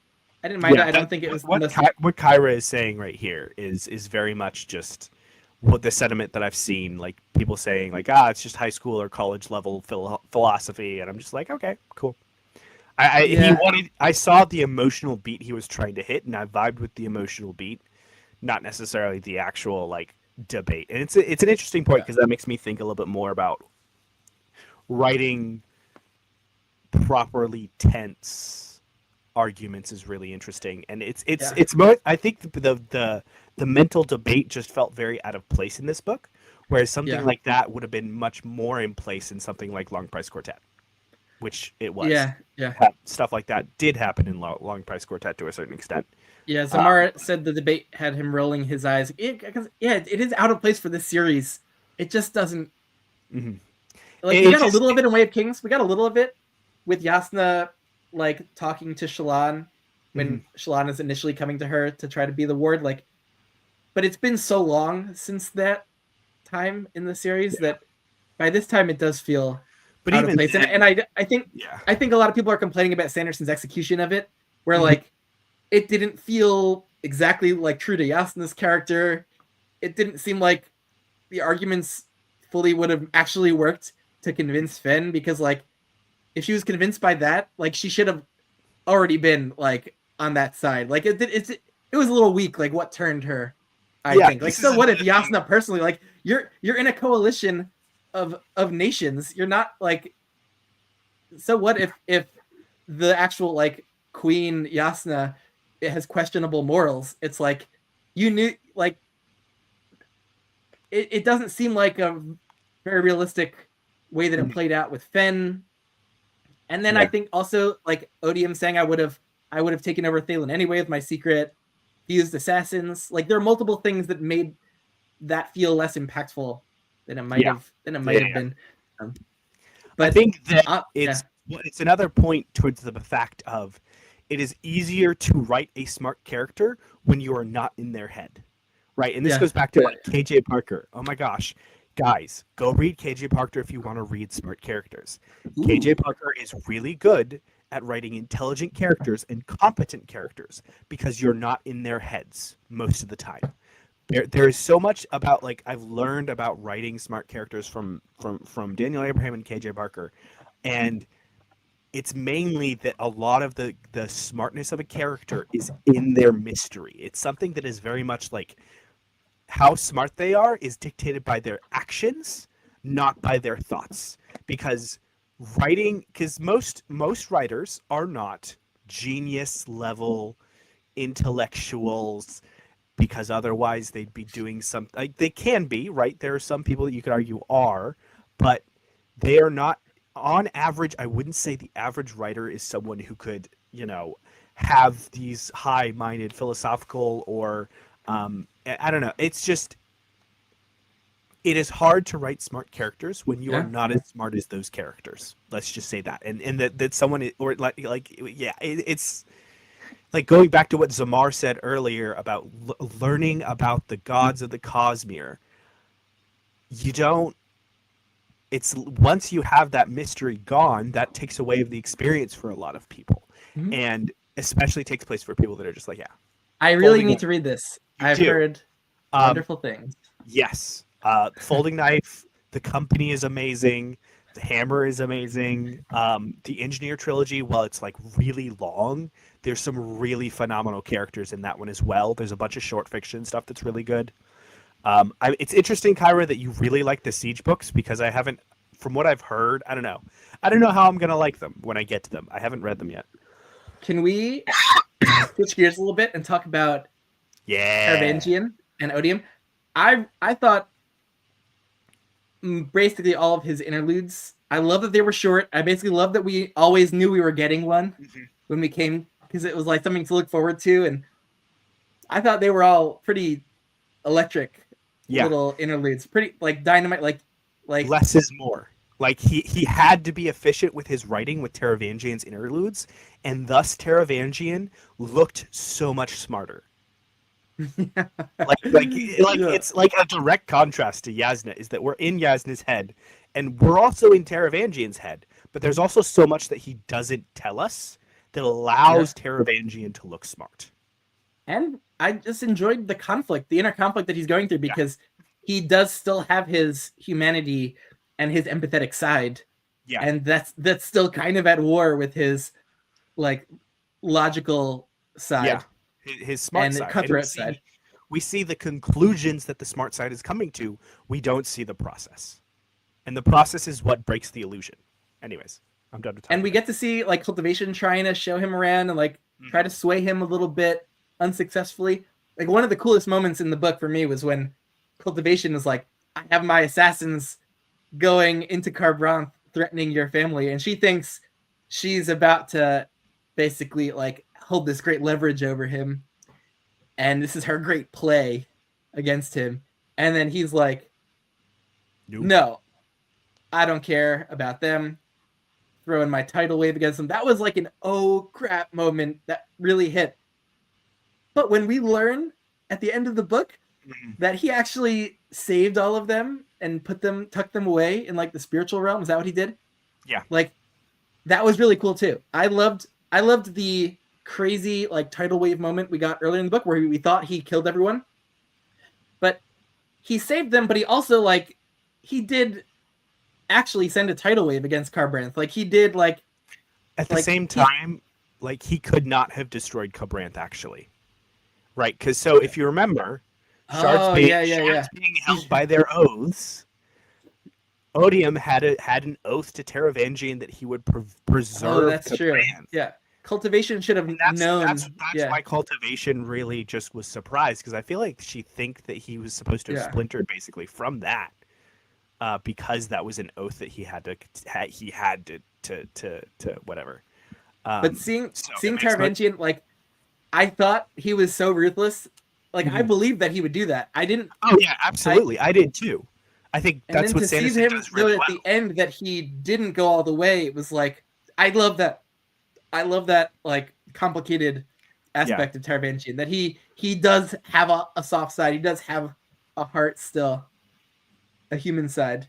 Mm-hmm. And how that's going to play in to him as Retribution, I think will just continue to be fascinating. I've always been pretty captivated by Taravangian's character in my reread that I did before Wind and Truth. Like, man, reading his chapters was always so intense. Like, knowing where it goes, knowing that he would become Odium, just like, it gives a certain extra intensity to all of his chapters. Yeah, absolutely. Because, like, that was not in his plans of, like, it only, like, he thought at the end of Rhythm of War, like, he thought he was basically going to die at Zeth's hands, most likely. Mm-hmm. Just, like, trying to, having fulfilled, like, the diagram. And it was just, like, this crazy opportunity that arose that he engineered near the end of Rhythm of War to, like, have him become Odium. And then seeing him, like, as Odium, it was so scary throughout Wind and Truth. And I just could not figure out how Dalinar was going to get one up on him. Like, the whole book, I'm like, this champion's, like, Dalinar comes to this conclusion near the end, which is one of the best aspects of the book, I think, is this, like, everything's leading to this contest of champions, but, like, the outcomes either way, we kind of know as readers, and Dalinar comes to figure it out that, like, Odium's gonna win either way in the long run, and it's like, like, whether we imprison him for like a period of time or not, like, he's still gonna be a menace to the rest of the Cosmere. Both of Dalinar's options were maintaining the status quo, and he had, and I think the brilliance of what Dalinar did is, like, theoretically he's not any more, like, powerful because Shardic power is, you know, infinite as it is right now and only limited by the promises they make, almost, pretty much. His power isn't, like, any greater. Like, it's more of a threat to our characters because he's a little bit less restrained, because he is both Honor and Odium now, and in Retribution. But again, him taking up 2 shards made him more of a it's weird, because, like, knowing that the shards didn't do anything after he did the stuff to Devotion and Dominion and then Ambition as well is just, like, mind-blowing to me. It's so stupid. Like, I think that those vessels are very stupid, but that is me. I'm interested to see what happens if we get, like, autonomy popping up in the next one or some other stuff. Like, I think that could be very well something interesting happening over the next few years. And we get more shards being like, okay, cool, this is something that we need to deal with, finally. So you don't think it increases, like, Taravangian's power that he has at his disposal, that he holds? I mean, if you talk about it on a level of shard versus shard, he's weirdly implied that it kind of, like, it makes people concerned in that, like, they might have I don't know, but he might also be contradicting some of the other things that he said earlier. I remember a word of Brandon from a few years ago where he essentially said that every shard's power was effectively infinite to a certain extent. But maybe this is me reinterpreting what he said. Anyways, Anitha, yes. Anyways, this is full spoilers for Stormlight and probably basically all of the Cosmere right now. Yeah. But my sense, just from the books, without words of Brandon, is that it is kind of additive. That, like, the more shards you hold, the more powerful you get. Because then why would the rest of the shards, like, be so concerned and turn towards him and be so worried? And Yeah, and that's the implication. That's kind of like, oh, okay, but at the same time, I don't know. I gotta go sit down and talk with it with like argue with people on the forum on 17 yeah, Shot yeah. for a while, and then see if it makes sense in my mind, and then But reread this, that word to Brandon or whatever. but But that is the you're right. That is yeah, exactly what he is implying.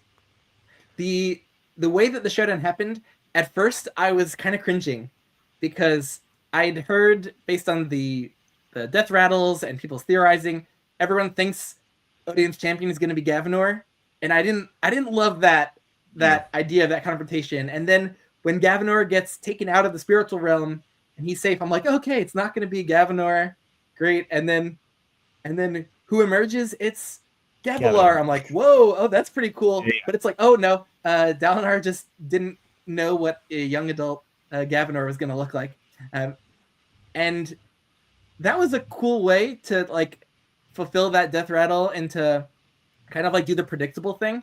I was like, that whole confrontation that was kind of cringy to me. Like Gavinor is basically the only character that doesn't know that Dalinar is like an amazing, awesome guy, and like me as the Yeah. reader who spent so long with Dalinar's journey, like to have this character who has been basically like lied to and coerced into hating Dalinar, that was just like, I don't know, I wasn't enjoying that Mhm. confrontation.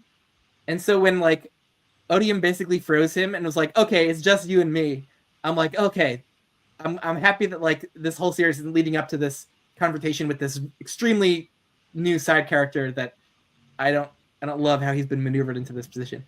So Yeah. like I was happy with kind of like that it became a Dalinar versus Taravangian showdown, and Yeah. I Yeah. just could not see what was going to happen or how it was going to play out. Like how was Dalinar? I thought he was going to like take up the power of honor and figure out like a way to like maintain a kind of like stasis Mhm. like between all of the shards again. Yeah. Yeah. And I think that that's something that he probably considered, something along the lines of just like, okay, through Honor's visions, there's a loophole that you find, and that's definitely something he could have done. I don't think that would have been. I don't think that would have been satisfying, right? I came to the conclusion as that there had to be a third option, just like Dalinar did, because this is supposed to be a moderate conclusion. There has to be some sort of dynamic change, so we don't just get okay, we're back to square one Yeah. when Lift's book comes around. Yeah, yeah. Um, And it was just perfect. Like when Dalinar gave up the power, like I just did not yeah, see it coming. He renounced his oaths, gave up the power. Like that moment really hit as like, wow, for sure. that is a great Um, decision by Dalinar, an unexpected moment for me. And and then Dalinar doing Dalinar things where he's like, I'm gonna protect Gavinor. Like I wouldn't expect anything less of Dalinar.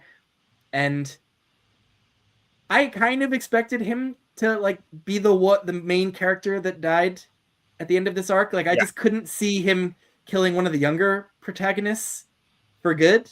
So like yeah, yeah. It was by process between of elimination, Paladin and by Dalinar for me. process of elimination, I was like, I don't think he's coming out of this alive. So like his death didn't hit big for me because I was kind of expecting it, and he's already had his major cathartic moment in Oathbringer. So like, but that's fine. Not every character death or has to like hit you, get you sobbing. If you expect it a little bit, that's okay. I think the Yeah, execution of that moment was really good and like was really genius because like yes, Taravangian is power hungry and he's gonna want to take up the second shard. mhm. That makes sense, and it combining into a new shard of retribution like is really cool, Yeah, and thinking about and seeing it a little bit at the end of mhm. the book about like how like he's Taravangian is like, ooh, the power doesn't like this or the power likes this, or like it looks like Taravangian is gonna have to comport himself somewhat honorably for this shardic power that he has Yeah, yeah. to But at the same time, like the combination of the two also is just like what is open to more reinterpretation. Like what we see with yeah Harmony yeah versus Discord, yeah right? yeah That was a thing that like okay, it could be Discord, but he kind of chose Harmony, but he's coming to the two powers anyways. So I'll be interested to see how those intents meld together. And both, I think we're going to see some very interesting stuff in Mistborn Era 3 that will point to, I guess, how that happens, right? Because we're seeing, now we have two situations where we have two Shardic intents, Rune and Preservation, Honor and Odium, coming together and seeing how that melds and how that changes. How independent are those two intents while we still have the one entity that holds both those powers? Are they the same now? You know, all that stuff. So that'll be interesting. I do want to say what Kyra is saying about the invention of anti-light. Anti-light isn't a change of the status quo; it's an escalation. It's It's a piece of an arms race. When I talk about how Dalinar's two decisions would have only maintained basically, or whatever decisions he had outside of giving up the power, would have maintained the status quo, is that on a grand shard level of everything, they would have basically resulted in Odium staying on Roshar and nobody helping, and them being back to the same square they were at the very beginning of the series, where it's just like Odium's encroaching, Honor needs to do something about it. What's Honor and Cultivation need to do something about it. What's going to happen? Like, it's just going back to square one. That's what I'm talking about, because effectively investiture is infinite. So if Honor or Odium can just start pulling investiture out of the spiritual realm, then what's stopping more anti-light and light just from canceling each other out? But hey, we'll just replace that in the future. Like, theoretically, it would just cause a arms race into seeing who can manufacture more cognitive shadows, right? So what's to stop a, like, this is random theorizing. Go for it. What's to stop Odium to start Control-C, Control-V, just carbon copying all his fused, so he can shove them into more bodies, and they could just die, but there's more. It would just cause it. All it would do is cause an escalation. It doesn't necessarily change the balance of power at all, is what I'm saying. Because both sides have it, so they just have to figure out how to use it, and then just keep escalating how much power they can use and try to change the balance. But as of the introduction of anti-light, that doesn't actually change any balances of the status quo. I do think it was a clever plot device to put characters in danger who previously would have been completely 100% safe. Like, now Spren are in danger. Like, man, the moment where Moash kills F. Spren is like crazily powerful before he kills Teft. And like, I like the reversal moment we get in Wind and Truth where Moash does not get the chance to kill Signal Spren because he renounces the oaths.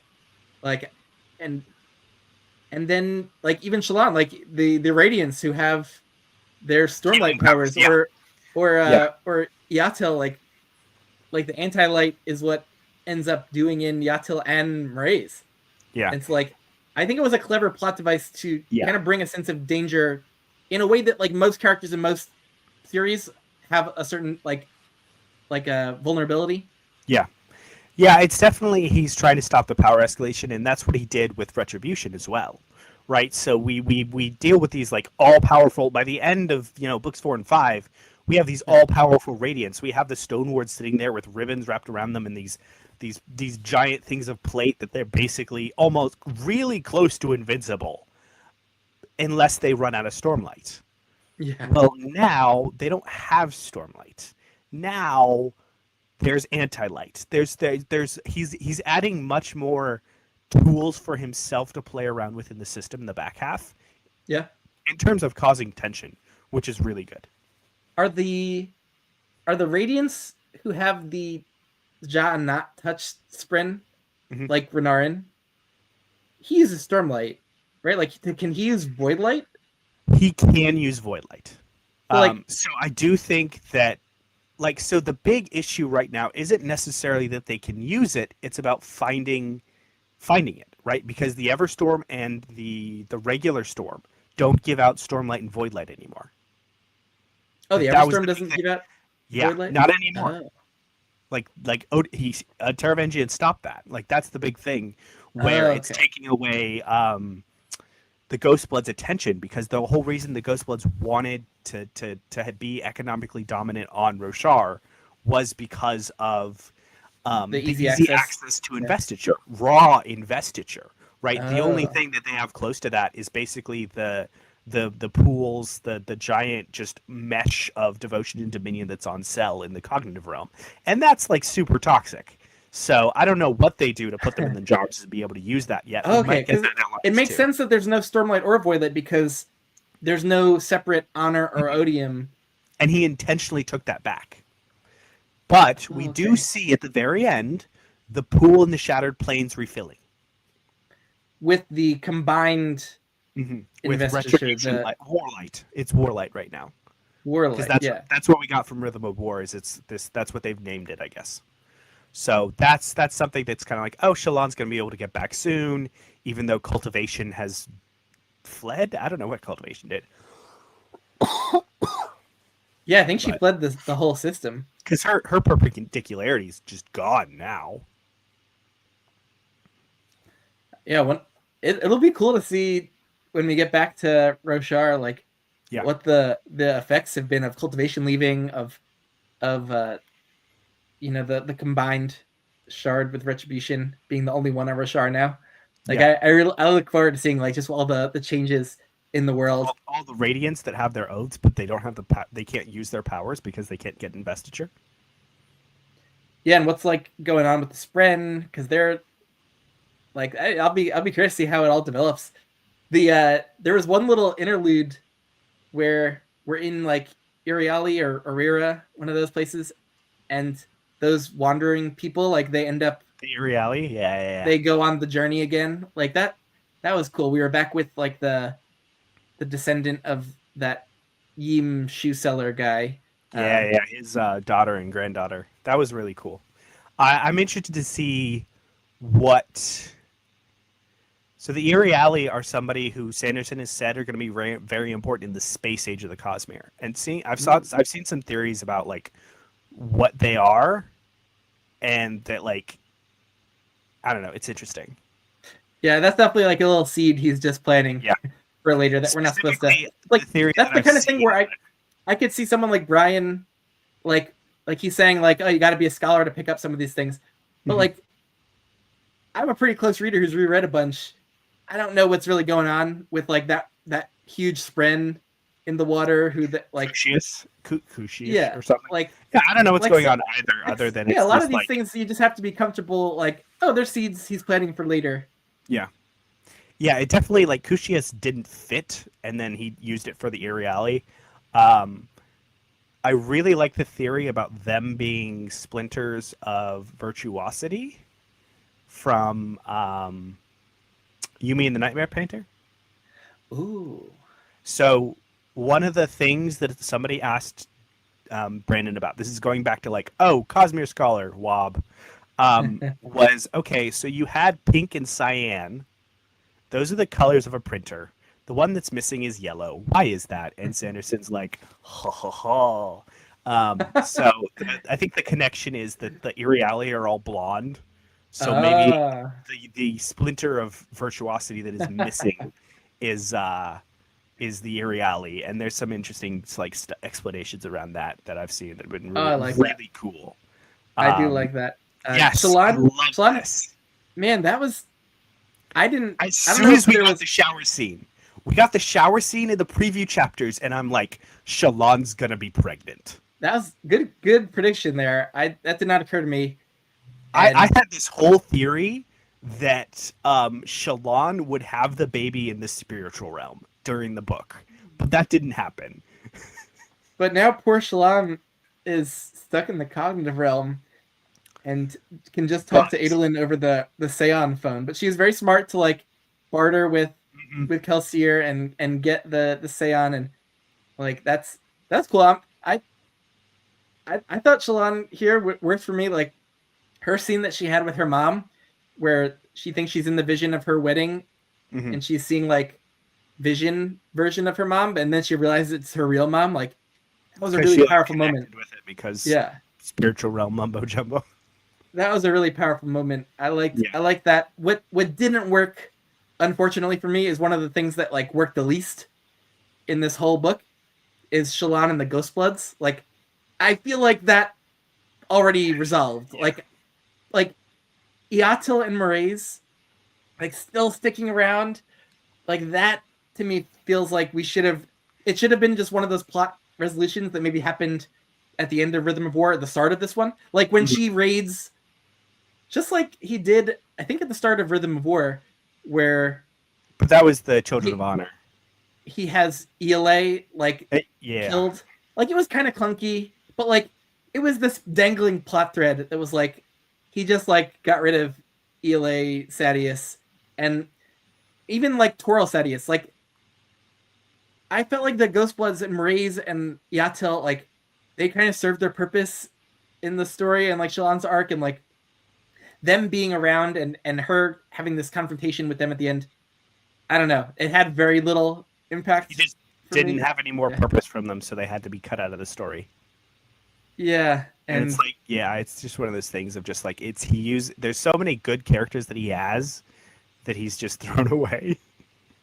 Which is why I'm sad Mraize like he could have kept him around as someone who like decided to change his allegiances, or like because he respected Shallan. Like I was kind of hoping he would end up like, you know, kind of allying with Shallan. But him saying like I'm sticking to my oaths, I don't know that. I don't know why he had Mraize be this like honor bound character. It didn't really fit. It didn't really fit with him being also like a cutthroat murderer. Like I don't know. I don't know why he. He needed Shallan to have a decent end, and this character had no other purpose. It's like the sad truth a little bit. But also like Yatil, I think that's just a plot device for Scadrial stuff, and like he did so little with Yatil in the Stormlight books that is if I had to vote for one character to have been retroactively written out of these 5 books, it would be Yatil. Like we could have combined the Ghost Swindleth. Like, why do we need a second one? We could have combined Mraize and Yatil's characters into one. Yeah. And there'd been like we didn't need Shallan's main contact with the Ghostbloods and then some higher up. It never even made sense that Yatil was like Mraize's master. It always seemed like that was the whole like she's actually the master because she's Scadrian. And that was the whole switch because we didn't realize, because we didn't have confirmation that Ghostbloods was a Scadrian organization until Thydakar was confirmed to be Kelsier at the end of Rhythm of War. Yeah. And then outright confirmed at the beginning of in the prologue of Wind and Truth. Yeah. I could see I mean there's overall Cosmere plot reasons why he did it, but I think Stormlight would have been a stronger series if like there was just the one Ghostblood contact on Roshar that Shallan was dealing with, and I think overall this series would have benefited more. These first 5 books would have benefited more from less overt Cosmere connections. Yeah. And leaving that for the back half, like still having the more shards and have that symbolic. Retribution is here, so we're gonna open up this entire series to the Cosmere. I think that would have been a great symbolic. That still would have maintained a solid symbolic ending for these 5 books. If he had less Cosmere connections with like Zahel and stuff like that. I'm with you. We could have done without most of that. But here's the thing. I think we could have done with less of it. I still loved it. I still love all the Cosmere stuff. Yeah, I like seeing Vasher in here. Yeah. Nightblood. Like Nightblood's one of my favorite side characters. Nightblood, absolutely keep Nightblood. Oh my gosh, I like it, every line of dialogue he has. He's just such a fully realized side character. Yeah, it's just fantastic. And then Zahel, and I'm really excited to see Zahel and Lift as like a duo, basically. Hopefully Zahel doesn't just like leave by the time book 6 comes around. I really hope that Zahel and Lift are just like, hey, we have this like grumpy sunshine, not like romantic dynamic, please not that, but like this grumpy sunshine trainer and trainee type of dynamic. I would love that. That would be great. I think that would be, student and yeah. Yeah, Anyways. that'd be good. Just jumping around a little bit for some other things we haven't hit on. I enjoyed the Herald stuff in this book, like seeing the Heralds who are all just like psychologically shattered and traumatized from their whole torturous lives, seeing them come together at the end, like at the call for the new Oath Pact. Yeah. And making that to like save the Spren. And that was really cool. That was a moment that really landed for me. Seeing Nail, like I've enjoyed Nail's character. Like he's been, like someone who's we've seen as like this just heartless villain character but like holding to his morals about like abiding by the law. I've always enjoyed his character, but then seeing him start to be broken down a little bit and then to like realize he's been wrong and then for Ishar to be kind of cleansed of odium. Like I enjoyed the Herald stuff we got in this book. And we like spent a lot more time with some of the Heralds and others. Like some of them I barely even know their names, like Vettel or Palia or the Truth Watcher Herald. The Herald of my order. So like I think he's done good at saving a few of the Heralds for like the back half. Tal, we've gotten bits, Ash little bits, and like tantalized with like their characters. Love the moment where like Talon comes back to his like sentience and sanity and being like, you're not gonna kill these wounded people in this hospital. And Sando cuts to the mountain of dead troops that Talon has killed and like robs us of an anime scene. He did, but that was powerful. Like seeing him and Ash, like they're dying with this, like all these spears piercing them, like epic moment that I could imagine what went down there. I think that was definitely the moment where like I'd been suspicious about the Oath Pact being reformed ever since Sunlit Man implied it, or I felt like Sunlit Man implied it. And that was like the moment where I'm like, yeah, it's getting reformed for sure. They can't die, and then it's definitely getting reformed. But what did you make? We haven't talked really about the goings on in Shinovar. I will say I probably could have done with a little less of it, like the whole cleansing of Shinovar thing. I didn't find that whole plotline to be super compelling. Yeah, I get why he stretched it out. But it would have been, again, going back to this, he should have combined a lot of plot lines. That should have taken 5 days, not 10. And that way that they could have Kaladin come in, I don't know, Kaladin come help Sigil or something along those lines. But doing something more where these plot lines converge instead of having them so separate, I think would have been valuable. I loved the fact that Szeth was a literal revolutionary leader in his past before he became truthless, and I really liked the flashbacks. I do think that it kind of felt out of place, this being the final book, but I did love the flashback story. Dalinar's, of course, is still my favorite, but Szeth was really, really good still. Yeah, we're left to imagine, for years as we read these books, of like, what type of society was this that trained with honor blades and like has all these like weird beliefs about like what's like orthodox to their culture or like walking on stone and all that. Like we know that they have crazy out there beliefs that are like extremely strict. We know that they had all these honor blades, that they sent out a person that they named Truthless who needs to abide with an honor blade that needs to abide by anyone's requests who hold that oathstone. Like, we're just left to think, what kind of crazy society was this that produced this result? Like, I love the mystery of that building up for years and years over these books.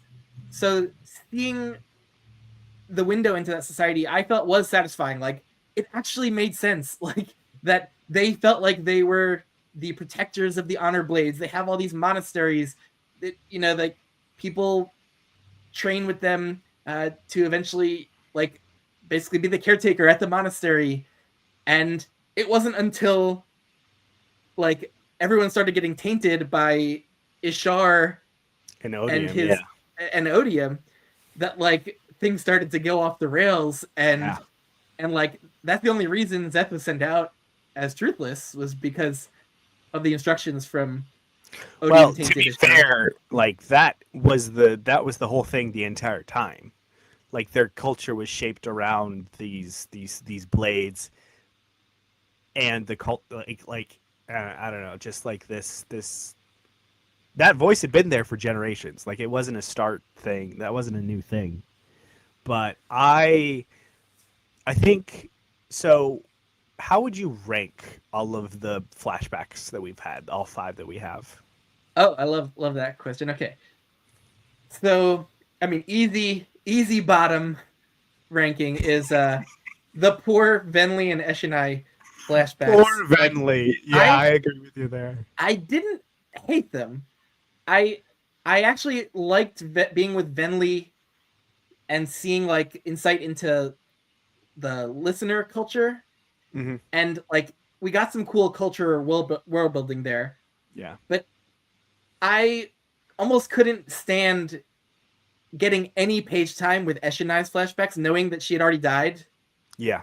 Like that was painful for me. Like that just felt like I was stopped in my narrative tracks every Hmm. time, and the Venli flashbacks weren't doing too much for me. So easy bottom ranking is the Venli and Eshonai combined flashbacks. Is that where your bottom Yeah, rank it is. flashbacks are? It is. Yeah, yeah. Because it just felt like the least impactful. Like there, a lot of it felt like it was repetition of stuff that we had already gotten in Words of Radiance. Now on the flip side, I think easily my favorite. Oh, the book is no longer here. It It's fell on Oathbringer. you. Like, yeah, Dalinar's flashbacks in Oathbringer. Like Absolutely. the first time on reread, definitely on reread because my most recent experience with all of these is on reread. Like Hmm. those flashbacks are exciting and thrilling and give you such an incredible character progression for Yeah. Dalinar. It's like I really love his flashbacks. So they're my number one. And then it's hard for me to place Zed. It I is. would say I really like on first read Kaladin's flashbacks of like seeing Hearthstone and seeing his family life and seeing Shallan's family life too is like so grim, but like it's so grim, especially Shallan's that like it's almost like hard for me to really want to go through those flashback chapters on reread, and like Hmm. they pay off so impactfully like the first time through. But I mean they were well executed, the Kaladin ones and Shallan ones. I think. Oh man, I mean I just care more about those characters than Zeth, so I'd probably say. But if you're just asking me to rank the flashbacks, oh man, that's tough. I I wasn't fully in love with the Zeth one, so I would say my bottom would be Venli Eshonai, then probably Zeth, then Shallan, then Kaladin, then Dalinar at the top. But Okay. I like the Zeth ones for the most part. I think I was starting to get a little antsy towards as so much started happening in the like the last half of the book to go back to the flashbacks where it seemed like Yeah. we weren't making so much progression. Like I started to get a little antsy in some of the later flashbacks Hmm. where like I Yeah. felt maybe we could have done without a couple of them or combined a couple of them. Or Um, started them earlier in the book. yes, yeah.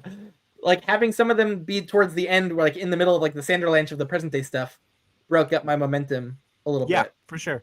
It's like his Um, placement of them hurt my love yeah. of the flashbacks a little bit. It's another structural weirdness thing with this book that just like rubs us weird.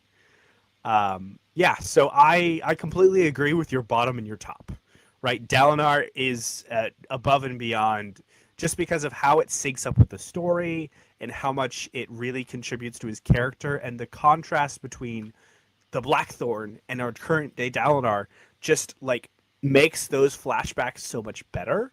And of course, burning Evie alive is such a not Evie that we know Evie. That's Evie, yeah. we're talking about Evie. Yeah, there we go. We're talking about she like that whole it's just so emotionally impactful, followed up by the 1-2 punch of "you cannot have my pain," right? That like, okay, cool, I did these terrible things, and then like, anyways, Dalinar by far and above the best flashback book. I would say that overall, on first read, I did like Kaladin's flashbacks, but I know on previous rereads, they felt a lot less impactful for me. Mm-hmm. Yeah. With Kaladin's stuff, it's more just like I don't know. It just feels like going over the same. I mean, that's rereads for you, but Yeah. Yeah. I don't know. Those have always felt less impactful for me on the rereads, and over time they haven't. They've just stayed the same. And Shallan's, however, I think Shallan's. Not only did I like them on the first reread, I feel like her flashbacks in Words of Radiance are probably like that is like peak Shallan for me. I feel like she's gone downhill, like especially in like Rhythm of War and then some of the Oathbringer stuff. I just was annoyed with a bunch of the stuff for a lot of reasons. And then like knowing somebody with DID and hearing them talk about Shallan's character as well and just being like, yeah, he didn't do the best job with Shallan has decreased my enjoyment of her character. But like in her in Words of Radiance, I think the flashbacks were really great. I love the grimness of them. I love just like everything swirling around Shallan's. I really like that. So I put Shallan second for me. Mm-hmm. And I put Kaladin fourth because I really also do like Zeth's flashbacks. I do think they suffer from being in a book that had much more tension, that is overshadowing just everything that is overshadowing the flashbacks, right? Like what you were saying about just like feeling like you wanted to get back to the story. They definitely suffer from that, and that's why I think they definitely don't edge out Shallan's, because I think Shallan's were like nicely paced with her current day character arc, and Dalinar's were perfectly paced with his character arc on top of being really in the book. So Zeth's were just like, there's too much else going on. But there should have been more. It should have been just moved a little bit so that there's more at the beginning before we get into like the really like falling action, like climactic area of the book. I think having that Ishar reveal would have been fine early in the book. Yeah, especially because there was that almost like have it start the standard launch almost. Like finish the flashbacks, have the flashbacks basically the end of the flashbacks and the Ishar reveal start the Sanderlanche, and then keep going from there. I think that could have worked. Maybe. Yeah, I'm right with you. I think that'd be someone who's never published a book. I says. Yeah, no, solid edit though. I think he could have used different editing advice for this book for sure.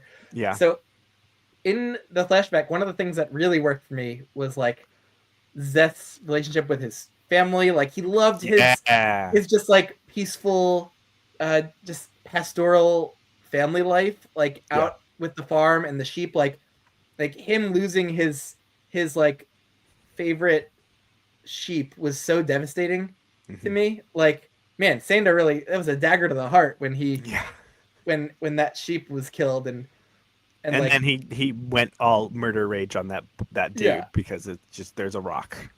And then like that coming back around in the present day when they found the sheep plushie, like really good stuff. I loved that. And like Syl like taking it with them, like great. I loved that. And seeing like his like he had this great relationship with his dad. His dad really cared about him, and I was very surprised by that, honestly. That made that like he was like the dad the whole way through. It was like, I'm not gonna just like let you go, be taken away from me. I'm gonna accompany you, and like try to protect you, and like that made the present day stuff where he's facing like the weird shadow of his dad like hit hard, and the dad was like seemed to have a still like some love for Zeth, and to be fighting against like Odium's taint or whatever by Ishar. That all worked for me a lot. Like that stuff and just like seeing like how Shinovar was set up was cool. Just like that they divide their society and like they honor the farmers and they kind of shun yeah, that was interesting. I liked that cultural world building, and it ended up making sense, like what Shinovar was and how it led to Zeth as the exiled assassin, and seeing Zeth also just like be this character who always wanted to just do right and didn't know it had to have others like tell him what to do, and finally he comes to this realization of that he is the law. Like that's a perfect arc for Zeth. Mm-hmm. So yeah, I have few complaints other than I wish we would have gotten less flashbacks toward the end of the book, and I think shifted so my momentum in the last chunk wasn't totally broken up. But I like them. They were solid. Yeah. Let's see. Are there any other plot lines? Well, we haven't talked much about Kaladin in this. Like, I, what, what did you make of Kaladin in this book? I think we touched on a lot of my thoughts when we talked about like his modern prose. Feel like a lot of the modern prose was in Kaladin's stuff, specifically with his talk of therapy, neurosis. I just wanted more subtlety. I didn't like. There were some scenes like the chapter 10 weird stuff that was happening with Syl. I was stressed that he was going to try to make Scylla happen. I was like, yeah, okay. I feel like it could have been better with Kaladin. I agree. Like, I don't know, the flute stuff wasn't it. Like, it kept on coming back. Like, that really wasn't working for me. Like, Wit gave him this big flute lesson early on, and that seemed like strange and out of place. Yeah. And like, it was an attempt by Sanderson to kind of start using the flute and then the wind to tie it back to the greater story a little bit, because the wind tied into the honor flashbacks. Yeah. And it was like, okay. Yeah, I don't know if that all really worked in the end. Like, yeah. Yeah, that was just okay for me. And I don't think Kaladin's last oath really worked for me either. Like, I don't know why we had to force a fifth ideal onto Kaladin in this book. Like, I think it was inevitable. It was one of those things everybody expected a fifth oath. That's true. I think you're right. Fine, I guess. He could have not sworn the fifth oath, and we would have been fine. I thought that's what he was doing, right? So when Cal couldn't swear the fifth oath for a hot second, and then Zeth swore the I am the law oath, I thought that was an excellent subversion for a hot second. Mm-hmm. And then Cal swears his fifth oath, and I'm like, you could have left it at just Zeth and given Zeth that moment, and it would have been fine. And in all previous books, like, the swearing has been such a huge moment, and it's been so singular. Like, to have the two next to each other, I guess that in of itself subverts like our expectation, because it hasn't happened before. But I think that I think it cheapened it a little bit. It would have worked with the greater thrust of the book if he hadn't sworn it and just gone into the oath pact, because we have multiple oaths broken, and then you have Adolin's storyline of we shouldn't make as many oaths that we can't keep. I think that it would have been thematically appropriate for Kaladin not to swear his last oath. Yeah. Not that Sanderson's ever been accused of having really deep themes in a lot of his books. Only in very specific places. Also, like, some of his previous oaths have been some of the most epic, cathartic moments. Especially after Rhythm of War. Oh my gosh. In Words of Radiance, like at the end of Rhythm of War, like, this one just didn't have any of that emotional power. No. Yeah. Because all of that was the fact that it didn't contribute. Like, remember, so in Rhythm of War, in Words of Radiance, both of those oaths directly contribute to the payoff of the book. Because this whole book with Rhythm of War, he was dealing with Lesrine the Pursuer, and there was this tension that was inherent of just like, oh, he's close to his fourth ideal, so he's kind of a little bit more powerful than the other Radiants right now. And then once he gets his fourth ideal, he gets his armor. There's the physical. He's able to defeat the pursuer, all this other jazz. And in, again, the same thing in Words of Radiance. He's literally losing his powers and it was really close to actually breaking his oath. Yeah. But then that turnaround is a really big moment. He didn't have the associated downtime, like the downer time, basically, in order for it to feel emotionally impactful. But Zeth did. Yeah. And Kyra's saying like the love yourself aspect of that ideal maybe is it did feel a little bit too modern psychology. A lot more build up. Like I think the oath itself makes sense based on some of the other stuff. It just didn't hit as hard because the story didn't build it up well. Yeah. The emotional beats. Yep. But I don't feel particularly like critical of Sanderson for not nailing Kaladin's arc because like I think he freaking nailed it across 4 giant books. Like having him at the end of Rhythm of War, like on death's door, just like scraping by and having that realization about that he can't protect everyone after Teft just died, like that's brutal and emotional, and he comes to the rescue. It's like his character arc, like that is the peak of like of the moment that we could have with him and his progression. Like there's so little, but he's still a main character, so it makes sense that we don't just like that we do follow him, that he plays a role in this, and it's just like a strange role that is not particularly satisfying when he was such an active mover of major events throughout the series before. Yeah. He is a frontline soldier, and there is a reason that I don't know. It feels like between books 1 and 2 for Way of Kings and Words of Radiance, that was when he was at his most useful because he is a frontline soldier. And then Sanderson made the plot make him more useful in Rhythm of War. Because like it's hard when you have this such grand scale of things, it is hard to make a it's hard to deal with the tension of just a frontline soldier.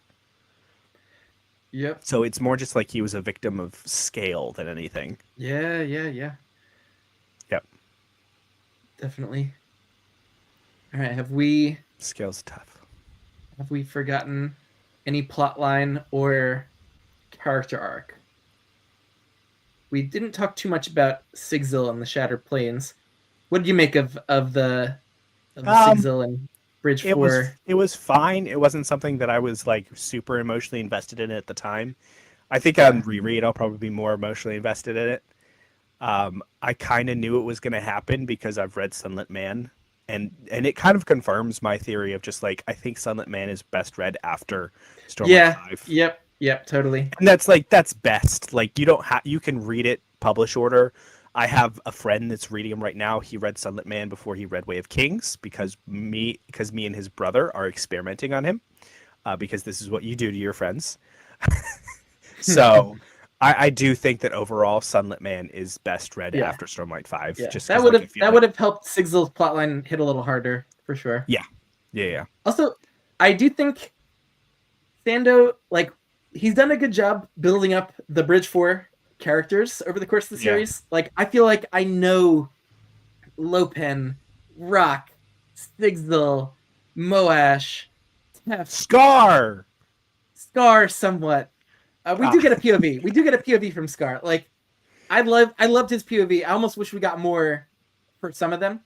Yeah. But the incredible Dabid in the Rhythm of War. It's Dabid that is in the tower with Kaladin, right? Can communicate with the sibling. Yeah. That, like, I love how he's built out a lot of the Bridge 4 characters, but he didn't have the page time to really do more.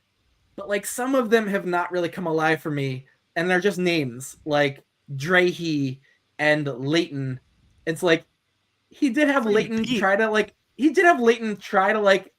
be in a few scenes so that he would seem like more than a name by the time he gets killed by Moash. And like, but that scene, that death still felt kind of perfunctory to me. Like we had to have a Bridge 4 death here.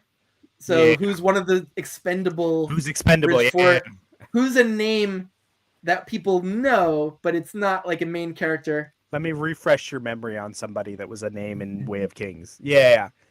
I understand that, and part of I think why Sigzil's plotline was kind of just like middling for me was because there was not any tension in it for me. I knew Sigzil was going to survive. I knew he was going to get a Dawn Shard.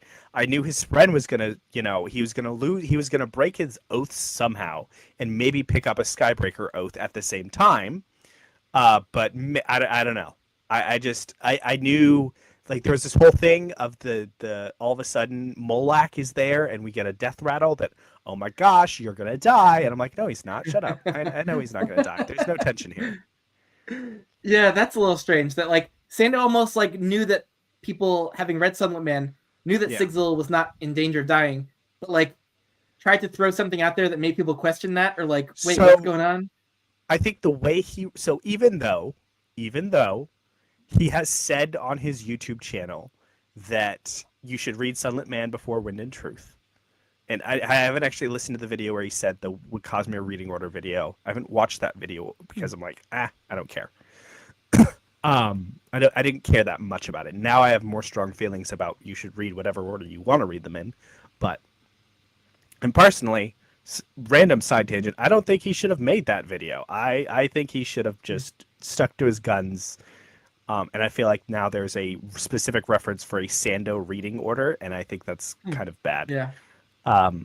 So where were we? Sunlit Man. I feel like the way that he wrote Sigzil's story in Wind and Truth, he was very much trying to kind of balance trying to balance people's enjoyments between having read Sunlit Man and having not read Sunlit Man. So a lot of it was like, okay, if you read Sunlit Man, I'm going to wink at you constantly about what's going to happen in Sunlit Man. If you haven't read Sunlit Man, I'm going to try to create tension for you. And I feel like, I'm not sure, I have to talk to some people who haven't read, like, have you read Sunlit Man? Yeah, I did all the secret projects right when that's they right. came out. Okay, yeah. I need to talk to more people that haven't read it so that I can really get a sense of where people came on Sigzil's storyline. Yeah, I think John from Talking Story hasn't read it, correct? That's the one last one he has to do. Yeah, maybe. Yeah, you could maybe hear from him. Yeah. I got to talk to him about Sigzil then. What's interesting, I feel like because of Sunlit Man, I had a lot more POV time with Sigzil than if I had not read it. And so I was like already just more invested in this character because I really enjoyed his character in Sunlit Man. And so like every time we were with Sigzil, I could sense that I had more attachment to this than I would have if I hadn't read it. But you're right that the tension was sapped out of it. It was still cool to see like a lot of Radiance fighting a lot of Fused. And like that's a really intense battlefield, and like seeing Sigzil strategizing around the plateaus and seeing like some of that action, like I loved those scenes. Like I love Sando like battle scenes, and that was really just, I ate all that up. And I think it was pretty satisfying, like seeing how Venli and the Chasm Fiends were gonna come and like covertly like take over the plateau, and seeing what their plan was eventually. Like I wasn't sure what they were gonna do, but seeing them just like camp out on the plateau at the end, I'm like, oh, that's cool. Like they totally got them and they fooled them. I don't know. I like that whole plot line, and it was pretty good for me. I was pretty happy with it, except for the tension having it like, wasn't. I agree. What Kyra is saying is that they ended up defeating an Unmade in like a side thing, and I'm like, I don't even remember which. I know the Blackfisher was there, and I know Moloch was there. We never saw the Blackfisher on screen. We just saw that the Blackfisher was causing Elfscaller rifts to pop up, and then Moloch is disembodied, so doesn't there was mind. You're right. There could have been more. There could have been more page time dedicated to this. Like he was spread so thin he couldn't write any more pages into this book. Yeah. And if you ask me, I just would have started this thing at day 2, first of all. It's like, Yeah, I really did not enjoy the day oh, one. Yelignar. That's right. They defeated Yelignar randomly. Ah. Because but we've seen Yelignar on page, so I wasn't that bad. I wasn't like that. Yeah. Because we saw him with Amaram, so I don't. Yeah. We've already dealt with him before. I don't feel like there would have been. Yeah. It would have been just been free treading ground almost. He was wedded to this 10-day idea, and so it wouldn't make any sense to do the 10-day structure and start at day 2. Like, that is nonsensical. But like, shortening the first few days, shortening them down dramatically. Yeah, I would have preferred us getting 10, destroy it, burn it. I would have preferred us getting much quicker into the later days of like, because we didn't have any time skip. Usually between these books, there's like at least a brief time skip, and I think that has helped the pacing of the overall series. Of like some of the in between times where like characters would have just been like sitting around processing stuff, like we skipped over. So like Rhythm of War starts like in Medias Res, like the Fused are attacking Hearthstone, and like Kaladin's there, and like that's an exciting beginning. We skipped over all of like them sitting around a room processing what happened at like the end of Oathbringer. It's like, it makes sense why characters are just kind of like discussing their emotions and things, but I would have done with a lot less of that. And I think just like, quickened up day 1, day 2, and had more meat on the bone in some of these later days, probably. Yeah, I feel like that there was. I'd be interested to see what he cut from this. I feel like there might have been an interlude or two that he cut, and then I don't remember if he mentioned or not. But I'd be interested to see what he did. I do think that the earlier chapters, so to me, and I think I mentioned this on Jake's Discord, and then Kyle was like, I don't understand what you're saying, and then I forgot to reply about it. I feel like he was trying to be Hob at the beginning of Fool's Errand and Fool's Assassin. Fool's Assassin, yeah. Yeah. I feel like he was trying to give us more slice of life characters chilling. Yeah. But it's directly contradictory to the 10-day tension that he was trying to set up. And I don't think he did it well because of that. Yeah. Like, if you were to give us a Fool's Errand type of, this is how the characters are just chilling at the beginning of Stormlight 6, all for it. Right? Because if you notice, when Hop does that, it's at the start of a time skip. It's right after a time skip. Yeah. It's at the start of a series. So having that 10-year time skip and then us chilling for like half the book in Stormlight 6, I'd be fine with that. Yes, doing it right literally like the day after the previous book, after no time skip. And I think a lot of readers were picking up on like it feeling disjointed, like because there's no time skip, like the feel of everything at the end of Rhythm of War, and then the feel of the beginning of Wind and Truth being so different, like doesn't make total sense. It's just weird. And he did what I thought he would do. So going into this book, I was like, he's either A, he is going to make the 10 days go by in like the first 2 parts of the book, and then we still have 3 parts left. Right, we're gonna have the big resolution, and then there's gonna be a lot left story to tell in order to resolve things because of the resolution of whatever happens at the end of day 10. Or he's gonna compress the entire book to 10 days. And I was all for doing the former over the latter. And he did the latter. I think it is the more obvious choice to do like the whole book in 10 days, because because to be fair, the tension was there. Like, he used the tension. He did all that. He did all the stuff. He just was doing too much with it. Is what ended up like messing with it. But basically, he had to do distance weirdness essentially, right? So getting like the first thing that he was going to have to solve is getting Shalon and Adolin back, and so he sent Windrunners to do that. It kind of works. I felt weird about it because it took them only a day to get back, and it's like, why didn't they just take a day to get there in the first place type of deal.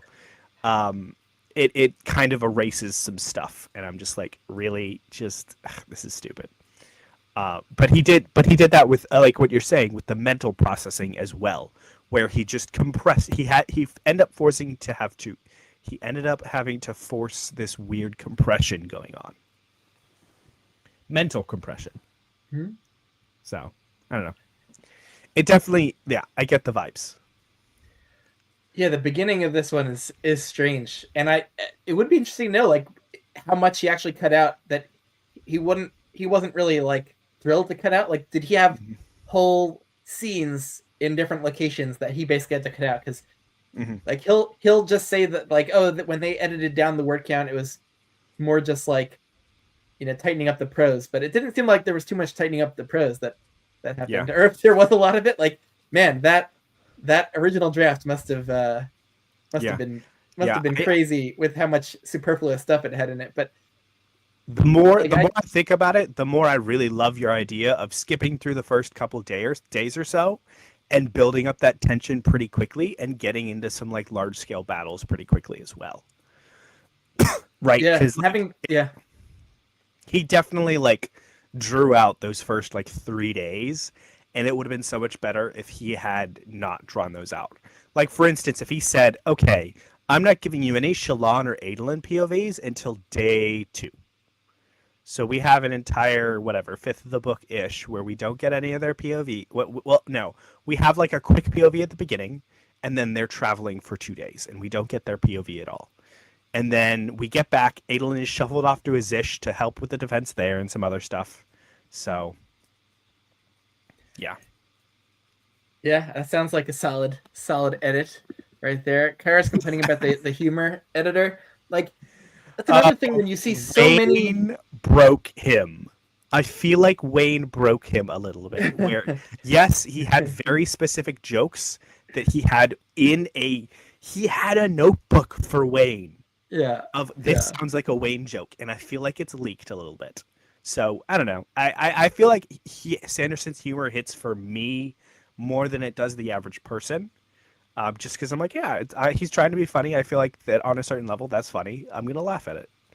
I do think that one of my favorite quotes from this book that not of a lot of other people like was Maya saying, "Adolin, were you a slut?"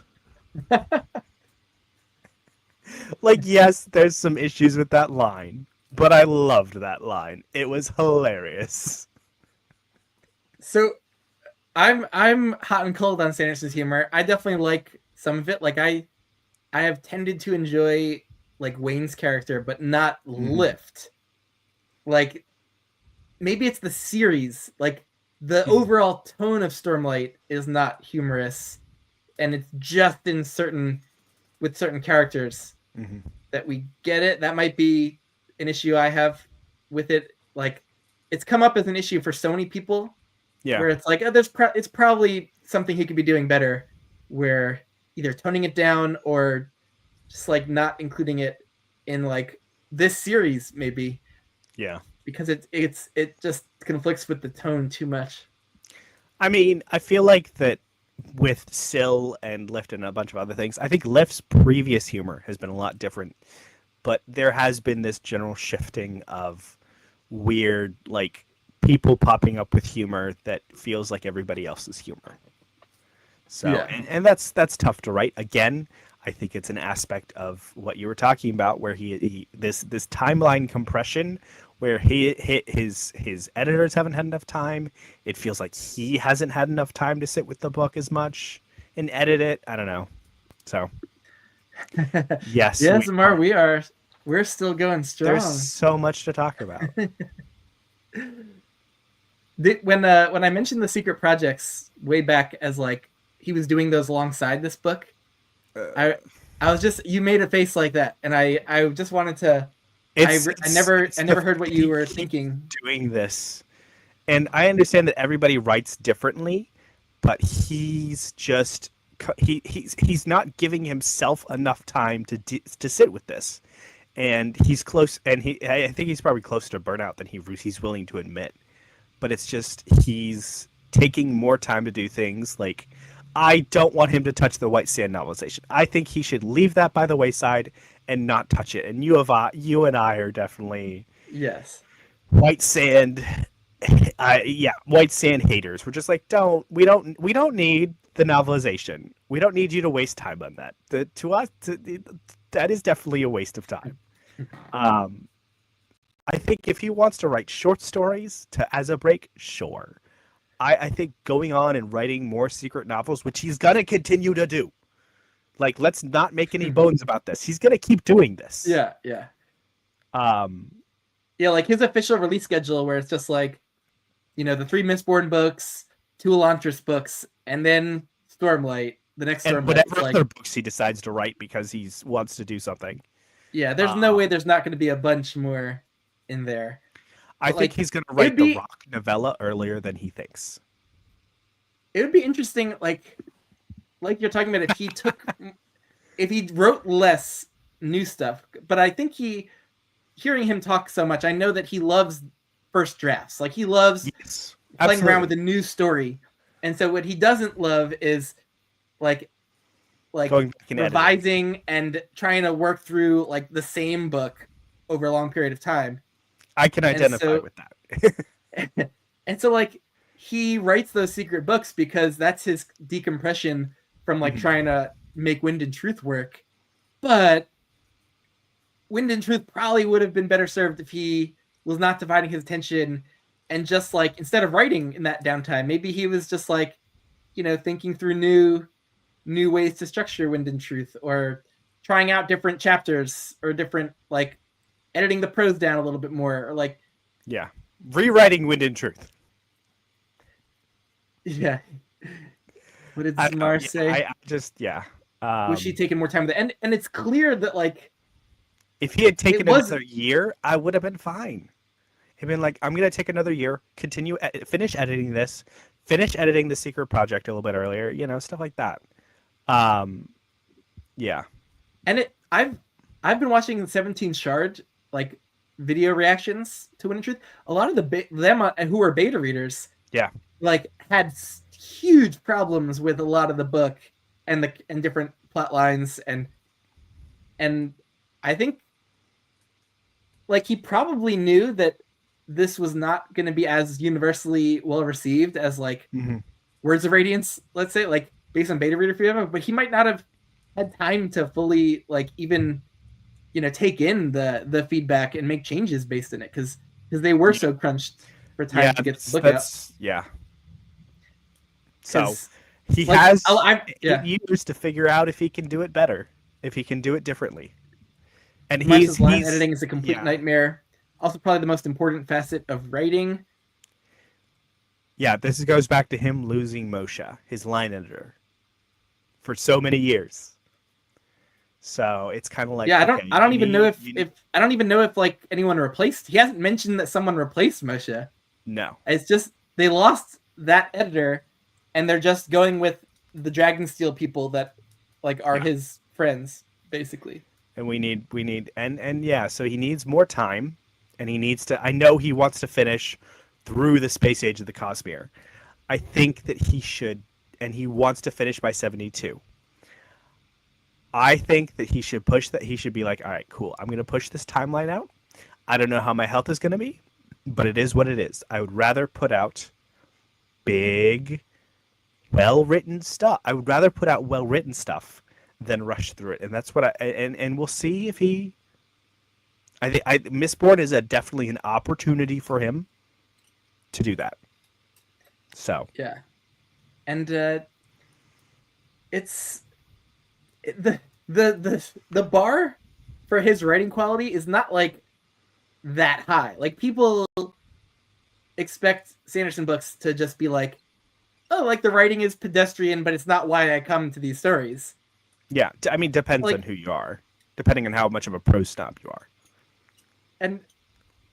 But like, for me, I'm, my standards for what I'm hoping for out of the prose is not that high. Like, I'm reading Guy Gabriel Kay and Robin Hobb, and there's no such a huge difference. And so, like, I don't need him to be Kay or Hobb, but, like, it feels like the standard for this one was just so low that it was I think he's aware enough of fan reaction that it's likely reaching him, and the approach is going to change. And I think the time reset, good. It's good that it's reaching him, and it shows that I don't know how depressed he is right now. I hope he's not super depressed. Sanderson, I know you're not watching this, but don't be depressed. I think that there still is a fandom that loves his books, and I think that we'll continue to love them. I also think there's going to be a lot of people that drop Sanderson after this. That's also a good thing because he needs that experience.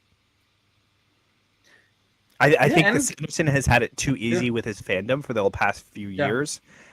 Firstly, because like he literally just took the Wheel of Time fandom. Like it was already established, and there's a bunch of people that latched onto Sanderson because he finished Wheel of Time.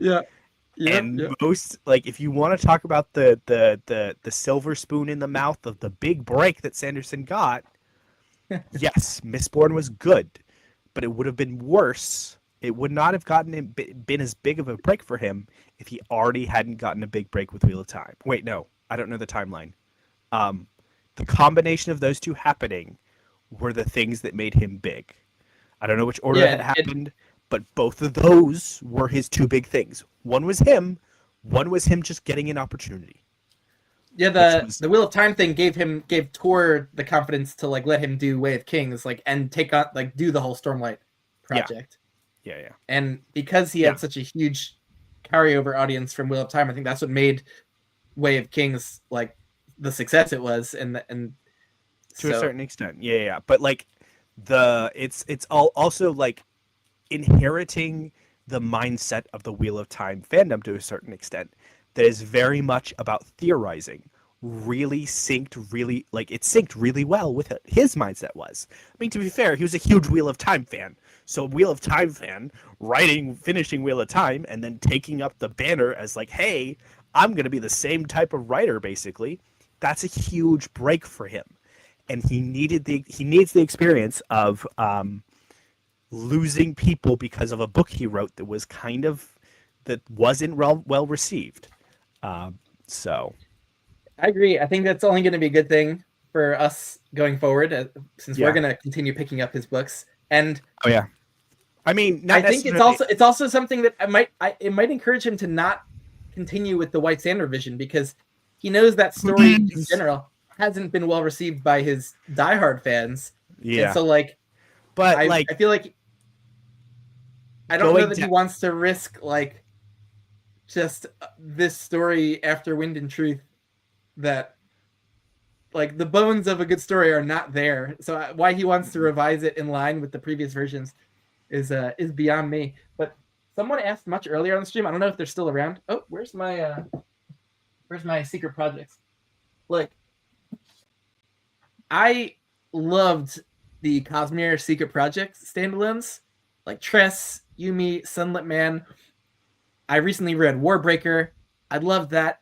Like, I think Sando is incredible at standalone writing and like creating like a full satisfying plot and set of character arcs across just one book, and bringing us to a new world with immensely creative world building, that something you just haven't seen before, and mysteries that get uncovered at the end and wow you. And like he's so good at plotting across the book and doing character and plot arcs. Like and shorter series like the Mistborn trilogy. Like I'm so confident in these, like in the next bunch of books, whether it's like the two Elantris ones, the Mistborn trilogy, if he does more standalones, like him underwhelming a little bit for me on Wind and Truth. Like I still had a great time with the book, but like it's a very unique circumstance of him trying to wrap up this huge epic series, but having to do it in a way that's not like fully wrapping up, but just wrapping up some things,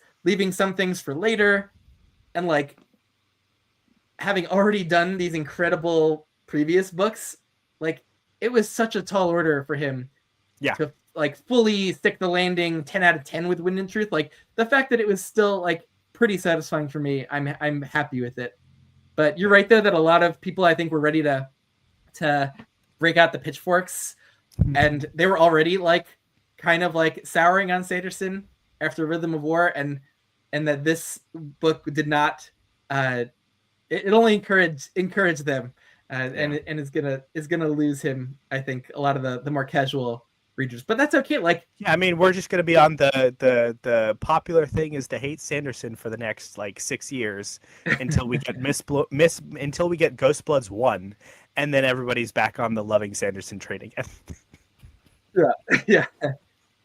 I think he's gonna crush it with the next Mistborn trilogy. Like, yeah, I'm excited. Mistborn is what got me into reading fantasy as an adult. Like, it completely transported me when I first picked it up, and was just like, I had forgotten like how immersive and magical like fantasy could be, and transporting you to a secondary world, and just the setting, the magic, like it was so intense.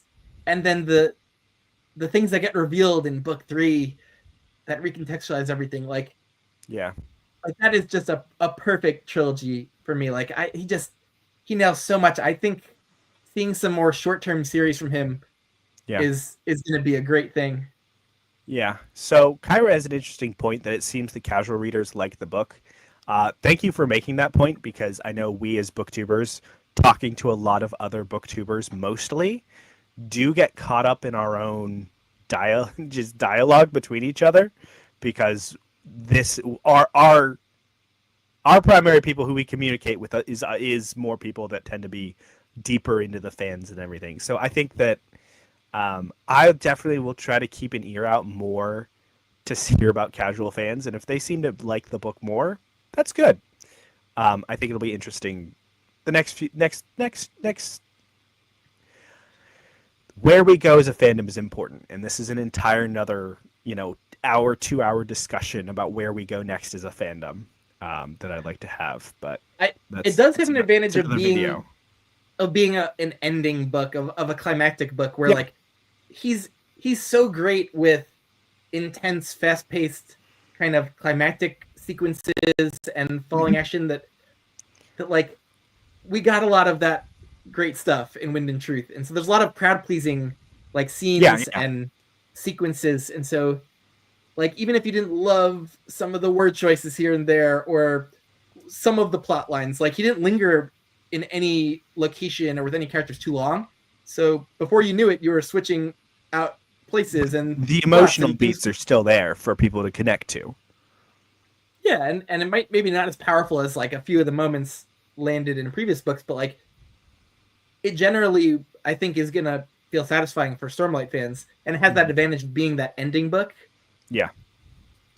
And for the most part, I think it probably is maybe like some of the more diehard fans, like the 17 Shard people, like I saw them feeling like really upset about how some of the characters, because they feel such an intense attachment to some of the characters. They're like, if it doesn't go exactly like as they would have hoped, a lot more of their identity is wrapped up maybe in this series, or or in different theories as well.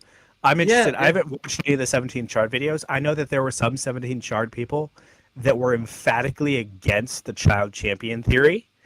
So I do wonder what their reactions to the fact that it was the child champion theory was a thing, just not in the way they thought it would be. Or a little bit different. So that'll be interesting. So I think it helps me that I'm more of a casual Cosmere fan, because I just love reading wide variety of fantasy and sci-fi and historical fiction, and love mixing it up with authors. And so like I'm a big Sando fan. I've read all these Stormlight books like 3 times, except for Wind and Truth. But like that's not like mega fans have read a lot of these probably like times. 10 times more. I think so. I'm definitely trying to find a best practices for myself in interacting with really, I almost want to say intellectual, just really into it fandoms, right? And I think Rhythm of War and Wind and Truth have been 2 different experiences for me, because with Rhythm of War, I was like on Reddit, on the 17th Shard forums constantly before and after the book came out. And I think it's a hugely different experience having taken a step back from the Reddit and the forums before Wind in Truth. I think that I enjoyed Wind in Truth so much more because I stepped away from that stuff before it. I was That like, is very interesting. like I wasn't like Yeah. super into the theories. I was along for the ride. I'd just come off this emotional high with hanging out with you and everybody at Dragonsteel, and it was, yeah, like what you're talking about, being very emotionally invested in like the series, like intensely emotionally invested to the point that like huge super fans are, can lead to intensely bad reactions as well. And I think I would rather I love the theorizing. I love going in, I love talking in the forums or just reading a lot of the forums honestly, because I lurk more than I talk honestly. But I also realize that commenting 20 times on the Reddit thread on every single preview chapter every week is not entirely healthy for my enjoyment of a book. Yeah. So I don't know, just being, it's an interesting thing. Being part of a crazy fandom is interesting. It makes sense though that taking a step back from it helps you just like have a more personal experience that wasn't interfered with by all that outside noise and the theorizing. And and it makes sense that, it's been a gradual evolution. Like there's been just kind of talking with people like you and Kyle and Bookborn and Jake and stuff about the books has been a lot more chill. My friend Dylan, who came with me to Dragonsteel, like he's also been kind of a nice center point because he's not someone who's online as much. In terms of like the Sander fandom, he's kind of just like, I'm here for the ride. And him and then another friend of mine who hasn't read the series, talking with them about like just media and stuff that we consume has been just a huge boon of just like, you should just enjoy things to enjoy them. And like, it's kind of separating the emotional enjoyment and the analytical side and not conflating them enough, or as much as I have in the past has been a huge thing that has kind of helped a lot of things. Nice. Yeah, I'm all about just like when you're watching a movie, when you're reading a book, just trying to get immersed in it and turn off the analytical brain. And and just turning off the analytical brain where it's like, oh, I don't know if I love this decision or if I would have done it this way. Or like, it's natural to, when we think back on experiences, to then start doing that with things, and which we've done with our chatting today. But I was pretty intentionally not doing that while I was reading this. Like I noticed when I was thrown out of the book by like prose choices that I thought were clunky, or like whole paragraphs of introspection that did not feel organic. Like I was noticing that, but like I wasn't letting it stop me from enjoying the rest of the book. I'm like, oh, let's get on with it. And like, okay, we're past it. So absolutely. That's great. I think that's the way to maximize your own enjoyment exactly of the thing. Whereas like if you are wrapped up in a fandom and you care so much about the direction of the next chapter or the adaptation, then like you're just totally preparing yourself to be let down. Like if your whole identity is wrapped up in, Dune, being like a Dune mega fan, you've read it 20 times, and the second movie like slightly deviated from the portrayal of like Paul and Chani. They didn't mention that she got pregnant and the child died. Like, oh my God, they changed this. It's horrible. It changes like all this other like implications of that change. And like, whereas like the casual fan was like, oh, a solid Dune 2 movie. Or like, something can happen to you like in Star Wars where you're a huge Star Wars fan and then just like the new movies end up just being terrible. And you're like, oh God. I'll never forgive them for messing those up. Now something I had a huge love for. I will hold forever. Or Wheel of Time. Like, so this is interesting. So being part of a fandom of something that is kind of like has no more new developments in the actual like work itself. So like being a Wheel of Time mega fan in the 2010s and 20s, it's like you can reread the books and still like discuss the books, but then the only thing that you then as a fandom have to glom onto is like an adaptation. Yeah. And so they're stuck in this position of being just hostage to like whoever got the rights to adapt it and make the Wheel of Time, and they have to just like, you know, live and die with the adaptation on TV. That's the perils of being like a mega fan. And I think that has its payoffs of like forming a niche community and deepening your love and appreciation for that. But it does have its downsides that I think you mitigate by spreading the love around and you know, being a fan of as many possible things as you can. Yeah, that's another thing that's just such a huge thing that I'm grateful for BookTube is I can imagine only having read Game of Thrones over and over again.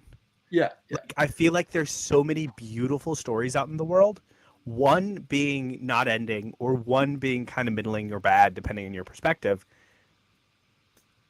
is not a big deal in the grand scheme of things. Like, there's so many else. I still haven't read all of Tchaikovsky. I have so many other so many other experiences to go through that this isn't something that is going to make or break my mental health. Yeah, which is good. It is good. It is good. Is Amar still here? He's asking about the next big Cosmere novel. So I think Sando is gonna start working on a new Mistborn trilogy that he plots and drafts all 3 books of before he then goes back and try to revise book 1 and get that ready for publishing. And so I think the next big thing is this new Mistborn Era 3. And then as he's getting those books out, he's also going to be working on 2 sequels to Elantris. Yeah. So those are the big Cosmere novels that he's announced, along with a Stormlight novella following Rock and his journey back to the Horneater Peaks. He's going to fit that in somewhere. Those are the announced Cosmere novellas he's going to work on over the next like 6 years or something before he plans to start working on the next Stormlight book. Yep. Is that it? Yeah, that's pretty much it. We're going to get Isles of the Emberdark as well, which he still has to revise. That secret project book that he's releasing in conjunction with the Words of Radiance Leatherbound whole backer kit. Because I'm actually probably in the next month or so, I'm actually going to get my Words of Radiance pack shipped to me. But the thing that I'm not getting is Isles of the Emberdark. And I think so there is a new standalone novel that we'll probably get at some point in 2025. Yep. That'll be the only Cosmere stuff we get until Mistborn Era 3 comes out. Yeah. Yeah, and he's asking, Mistborn Era 3 is like 1980s tech? Yeah. I think so. Yeah, that's what he's kind of said. We'll see how that goes. There's Anitha asking if this is going to go on for 13 hours. Discussing, if we discussed every page of Wind and Truth, that'd be a lot. You could basically just read the book with us, Anitha. That would be 1,300 pages, right? 1,330, I think it is, or 40. But yeah, Cold War era is just going to be really interesting. So it is going to be interesting. I'm excited to see Harmony. I'm excited to see Kelsier. It's going to be a lot. I love Sazed. Yeah, like his character of holding 2 opposed shards. I love that whole idea. We're going to see a lot of just like people kind of miffed at changes, I think. Definitely going to have to reread Mistborn Era 1 completely before that happens.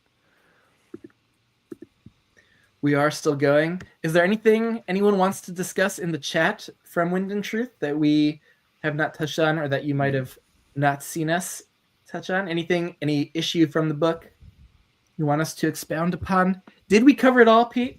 I think I think we covered basically it all. I think we did a very good job of getting through pretty much everything.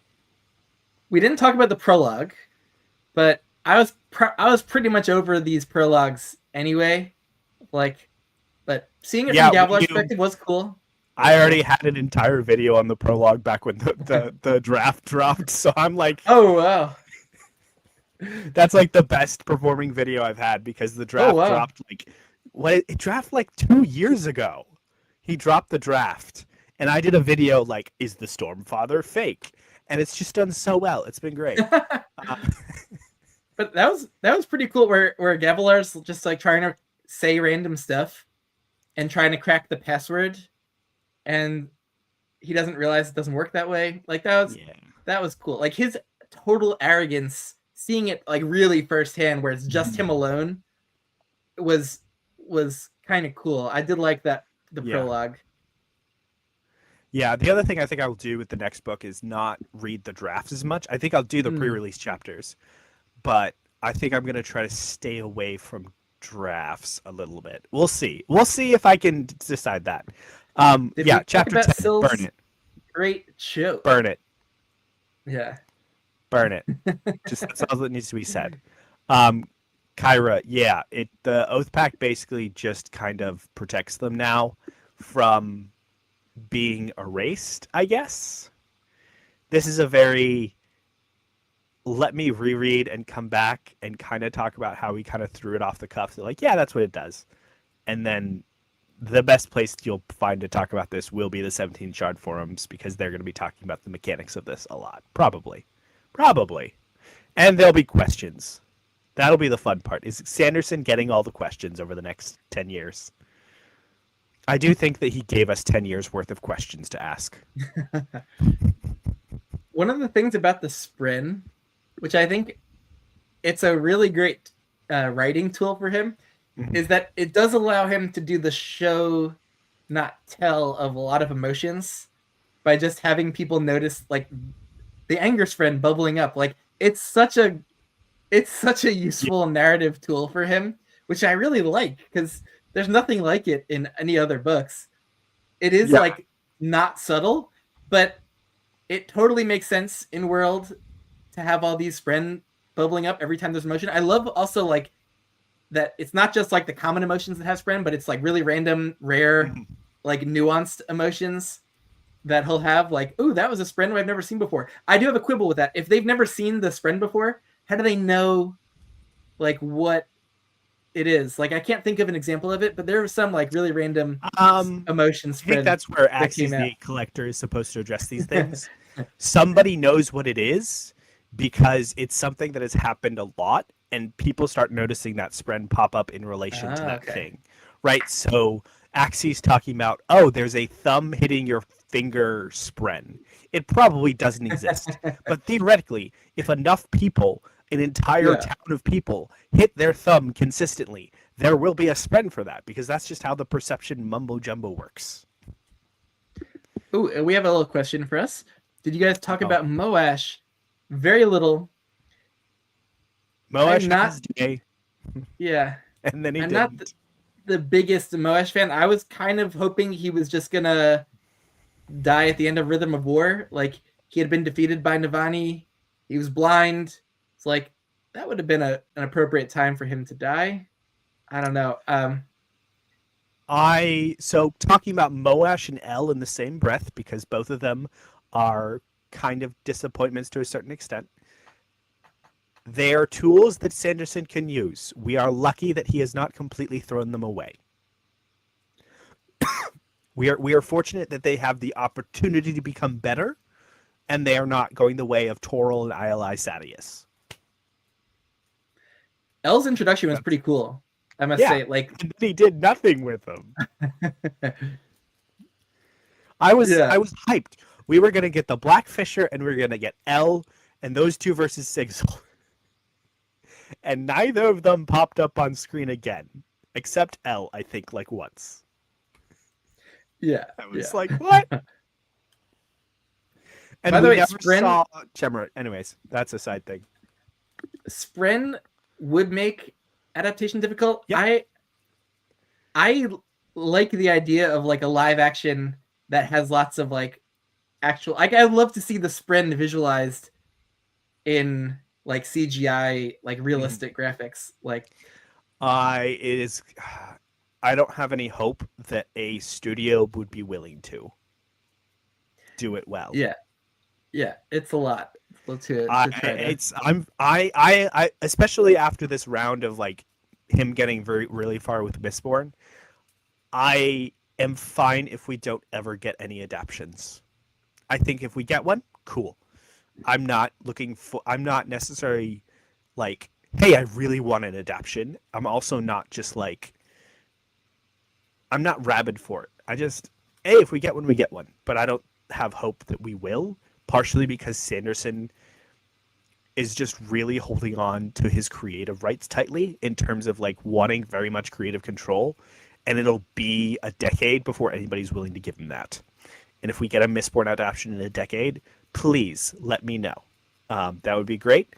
That I could be have a little bit of stroke of fortune in me. That'd be awesome. Surely all of his books have to be animated. Stormlight would be best animated, and I think Stormlight. What I want. So here would be a very interesting project that I would love. You know, Star Wars Visions, and then like Love, Death, and Robots, where it's a bunch of different animation styles and a bunch of different stories. What if Sanderson said, hey, this is my world. I want storytellers to come and tell stories in Roshar and animate them in a bunch of different styles. I would that's love cool. the heck out of that. I love the idea that they can be side stories that don't have to be exactly like tied in, like adaptations of what he's written. Yeah. Yeah. And he could just consult for where the story goes and make sure everything's consistent. But it allows, like, I think it solves a few issues with creative people wanting to tell their stories, but not having an opportunity to because studios just don't want to tell those stories. I think that would be awesome. Sanderson, please tell me if you do. Please, that's please a good idea. This. I've never heard that before. That's a great idea. I'm going to scream it in places. We did not chat about one main character we did not chat about, which is Navani. Navani, who was for me the superstar of Rhythm of War. I became so attached to her character, and unfortunately, she was a little sidelined in Wind and Truth. If only Renarin and Rain had let her shine a little bit more. Yeah, there were a lot of people in the spiritual realm, so he didn't give much page. When we were in the spiritual realm, I guess he couldn't spend much time with Navani. Like that is definitely one of my bigger character disappointments. But still, like, he did such an amazing job with her in Rhythm of War. It's like it's understandable he doesn't have much more for her to do. It's like she had this amazing character arc through Rhythm of War, where it's like,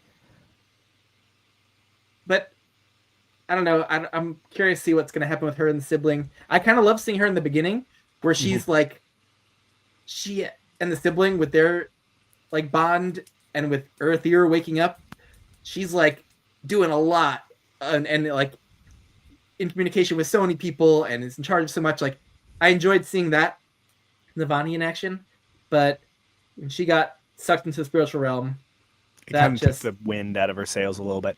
I think that if we were to shift some stuff around, a better story would be Navani covering for Dalinar's absence rather than Wit and the rest of them. Wit and Lift. Like, that was entertaining, but I think that but at the same time, I don't know how much. Well, yeah, she can only generate tower light. That's right, because she can't do the same thing with the perpendicularity as Dalinar can. Yeah, I could see why he wanted to have them together, though, because in the last book they weren't together for the most part. But I'm with you. He maybe could have not spent time with Renarin and Merlane and just had more. Just too much. He just did too much. That's the consensus, is he did too much and he didn't do enough. Yeah. And it is a little bit of a shame for me, honestly, because the fact that I don't feel like he fully nailed this like arc finale, it is hurting my kind of like investment in the whole thing. Like, because the first 4 books are some of my favorites, like all 4 of them. I love them. And that I didn't have this like perfect experience with Wind and Truth like I did with the others. It feels a little strange. Like I'm left on this note of like, oh, he didn't stick the landing, and that's that final ending note, which I know like has an outsized kind of impact on the way we view the whole thing. Yeah. And maybe I should fight against that. Maybe I should be like, he could only do so much with this book. The Yeah. first four were so amazing leading up to it. I could forgive him for rushing some things, for not feeling Yeah, and perfect. that what you're saying right there is where I'm at with like I've accepted the fact that he couldn't do everything well because he was trying to spin too many plates. I respect the efforts of what he was trying to do overall, and I'm gonna get as much enjoyment as I can out of what he's given us. It's definitely not. He definitely didn't hurt me like Hobb did. And That's I think good because that was like that last book really did hurt your overall kind of like absolutely experience like of the it series, really right? like it really soured me on that. Like that is literally my least favorite book in the entire series because of that. Yeah. So I don't know how it would be on a reread, and I understand why Hobb did what she did, but like, Yep. Well, Sando did not let us down that much, and he succeeded in giving us a pretty satisfying ending and a lot of great sequences. Yep. A good time reading it. And, absolutely. Further, and the time was also emphasized coming off of the high from Dragonsteel as well. Yeah, it was really fun to be like honest. immersed in the like everything Stormlight for a couple days, and for so many people who are so enthusiastic about it, and like reading it, I dug into it that day after the convention ended, like on the at the airport waiting for my flight, and then on my long flight home is when I really dug into it, and it was like I was so invigorated with it and had a blast just like binging this thing in a couple days. Yeah. I definitely like. I love like just having really close friends around this, and that's definitely like the experience that I want to that I've taken away from BookTube as a whole. I guess that has been very beneficial to my life of just like having more and more friends like you and everybody else that we went along with. So it's been great. So that's I had a great time at Dragonsteel. I had a great time with the book. Talking here with you, like it's this. Wouldn't trade it for anything, honestly. Right there with you, even if it's not perfect, it's still great. Yeah, and it's interesting also just seeing like Zamar's video about the how he would have edited the prose, like was really interesting, and it's cool to see a lot of like critiques. Still a lot of like it's interesting to see the critiques come out, and it'll be interesting to see like Sando's response to it with his future writing, and so I think we'll get more questions and answers over the next few years as well. I think one of the questions going into Stormlight 6 and then going into Mistborn, once he starts releasing it, will be definitely like, hey, how did Coming Off of Wind and Truth come? And like we can't get the true answer to that question now because he's still processing it, but we'll see. And we want to see what's going on in the peaks. Like, we did not get a single peep about what happened with Rock. Yeah. And his journey to the Horneater Peaks. Like, that perpendicularity is now gone. So it's like, man, what do we think even happened with Rock? Like, the entire culture. Like, was he about to be, like, sentenced to death? And then like cultivation leaves and the perpendicular, like they're all thrown into chaos and they don't go through with the sentence, or like did they decide to change their rigid cultural beliefs and structures? By the way, them like because he's not like the third son or the fourth son or whatever, him picking up a bow to like save Kaladin, the world and save his friend by killing something evil, like the idea that he could be punished for that because of some like arbitrary cultural moray, like that doesn't make any sense. I hope Sando does something interesting with that in the Rock novella. Rock becomes a Skybreaker and immediately skips to the fifth ideal. Yeah, because I'm a little worried about about Yeah. I'm that. excited for when he writes that. So, But we got to see what's going on there and what happened to the Horn Eaters. Like, did they escape into the perpendicularity before it like dried up, I or mean, like? I know that there are. I have a suspicion because of the end of Lost Metal. So if you remember at the end of Lost Metal, Milan is sent out into the Cosmere, and she approaches a group of red-haired people. Ooh, Knowing oh, I forgot about Sanderson, that. those people are Horde Eaters. Oh, so they're wandering in the That that they're was in at the cognitive least realm. they become there's at least some of them wandering the cognitive realm Yes, Zamar, that's the next bit of Stormlight. that we'll That's get the only. That's supposedly the only Stormlight writing supposedly. we will get between the two arcs, book 5 and 6. So I think it's he'll. possible that he accidentally writes like 3 or 4 novellas and then releases second Arcanum Unbounded. That's like Stormlight Unbounded or something. It's a little strange to me that he didn't write this as like before the Wind and Truth release, like time it, because like Time. just for the chronology and also for like he wrote the other novellas between the releases. Like it was just in the He rush just to didn't get get this out. time. Yeah, He was yeah, supposed to write it before Rhythm of War. yeah. Oh, okay. He was supposed to write it as part of the Way of Kings, um,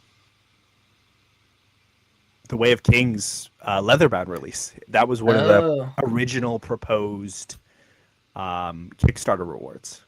he could have written this instead of the Frugal Wizard's Handbook. Like,